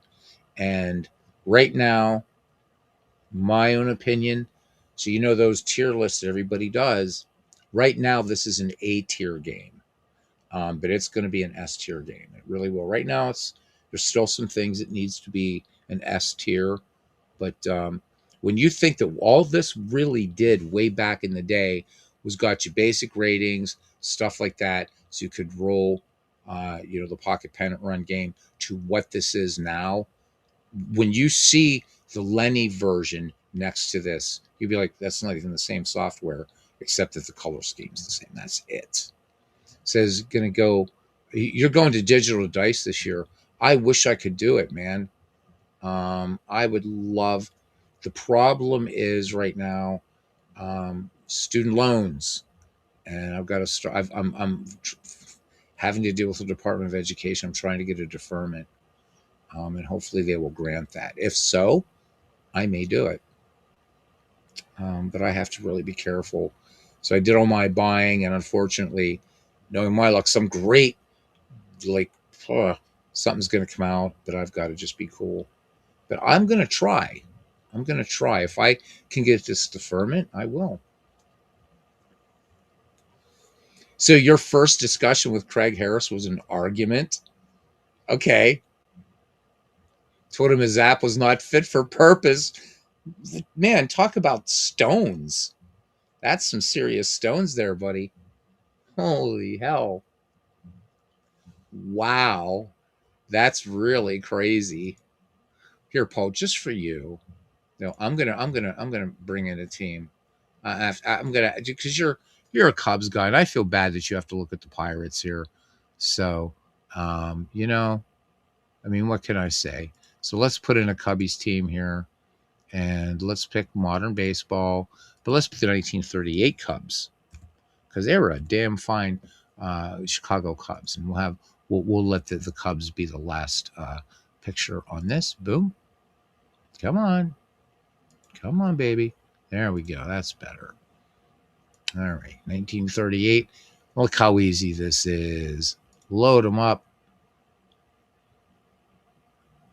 And we'll look at their stats. There we go. 1938 Chicago Cubs. And we'll move this down so everybody can see the little Cubs. There we go. Nice. So he said, okay, smart ass, what would you do? Wow, has he been sorry he asked me that? None of us are sorry. And I deep down, he's not sorry either. I know it's been a lot of work, but this is really, I mean, seeing the Facebook group. So Paul, my first, and then I'm going to let you go here soon because I know you got to get stuff done and I got to get to bed. My first encounter with this was Dave Gardner was rolling the physical dice, and he had typed in all the ratings for the players and was using Digital Diamond Baseball. And I'm thinking, yeah, this looks interesting. And then just seeing it growing more and more, I'm like, ooh, I like this game. And I ended up buying the physical game, the dead ball, live ball mat, all this kinds of stuff with it. And boy, I don't regret spending a penny on it. It's fantastic. A list game. It will be an S tier game. It will happen.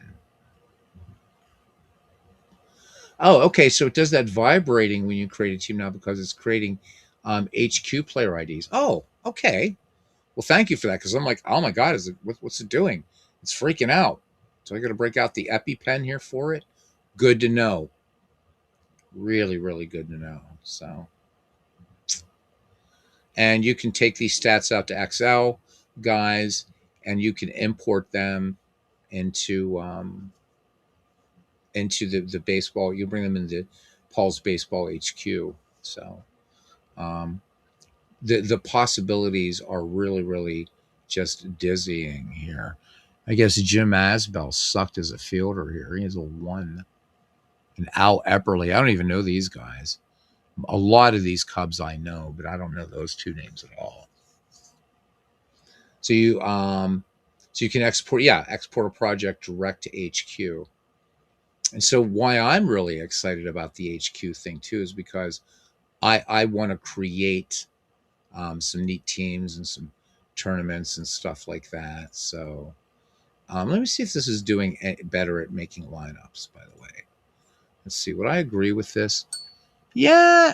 Yep. So the first iteration of this wasn't the best lineup creator, but it's gotten better. It's gotten better. And yeah, when pitchers are hitting this lineup there, that's better. Much better. So lots to digest. And so Mark earlier left. He says he knows very little about this game. Knows a lot of us love it. Well, between this and the Baseball HQ app, you've got one hell of a package. I mean, if I were to offer, and if I could get Craig on here sometime, there are some quality of life things. So I'll show you one of them that I would like to see at some point, and it would be quality of life. So let's play a game from history, and I'm just going to load a season here. So let's just bring up 1991. And we're not going to play a game, but just let me do this. And I'll show you what I want this game to be able to do.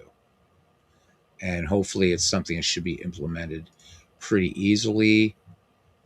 Okay. And this doesn't matter.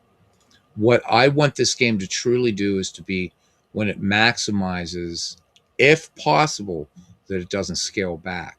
Because right now, when you maximize, this is what you get.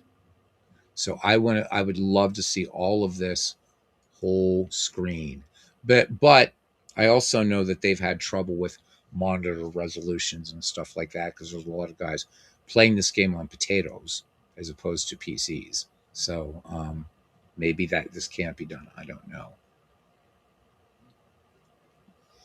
Boy, this looks like a pretty good game here too. Holy shit! How about that? Oh shit! Yeah, damn.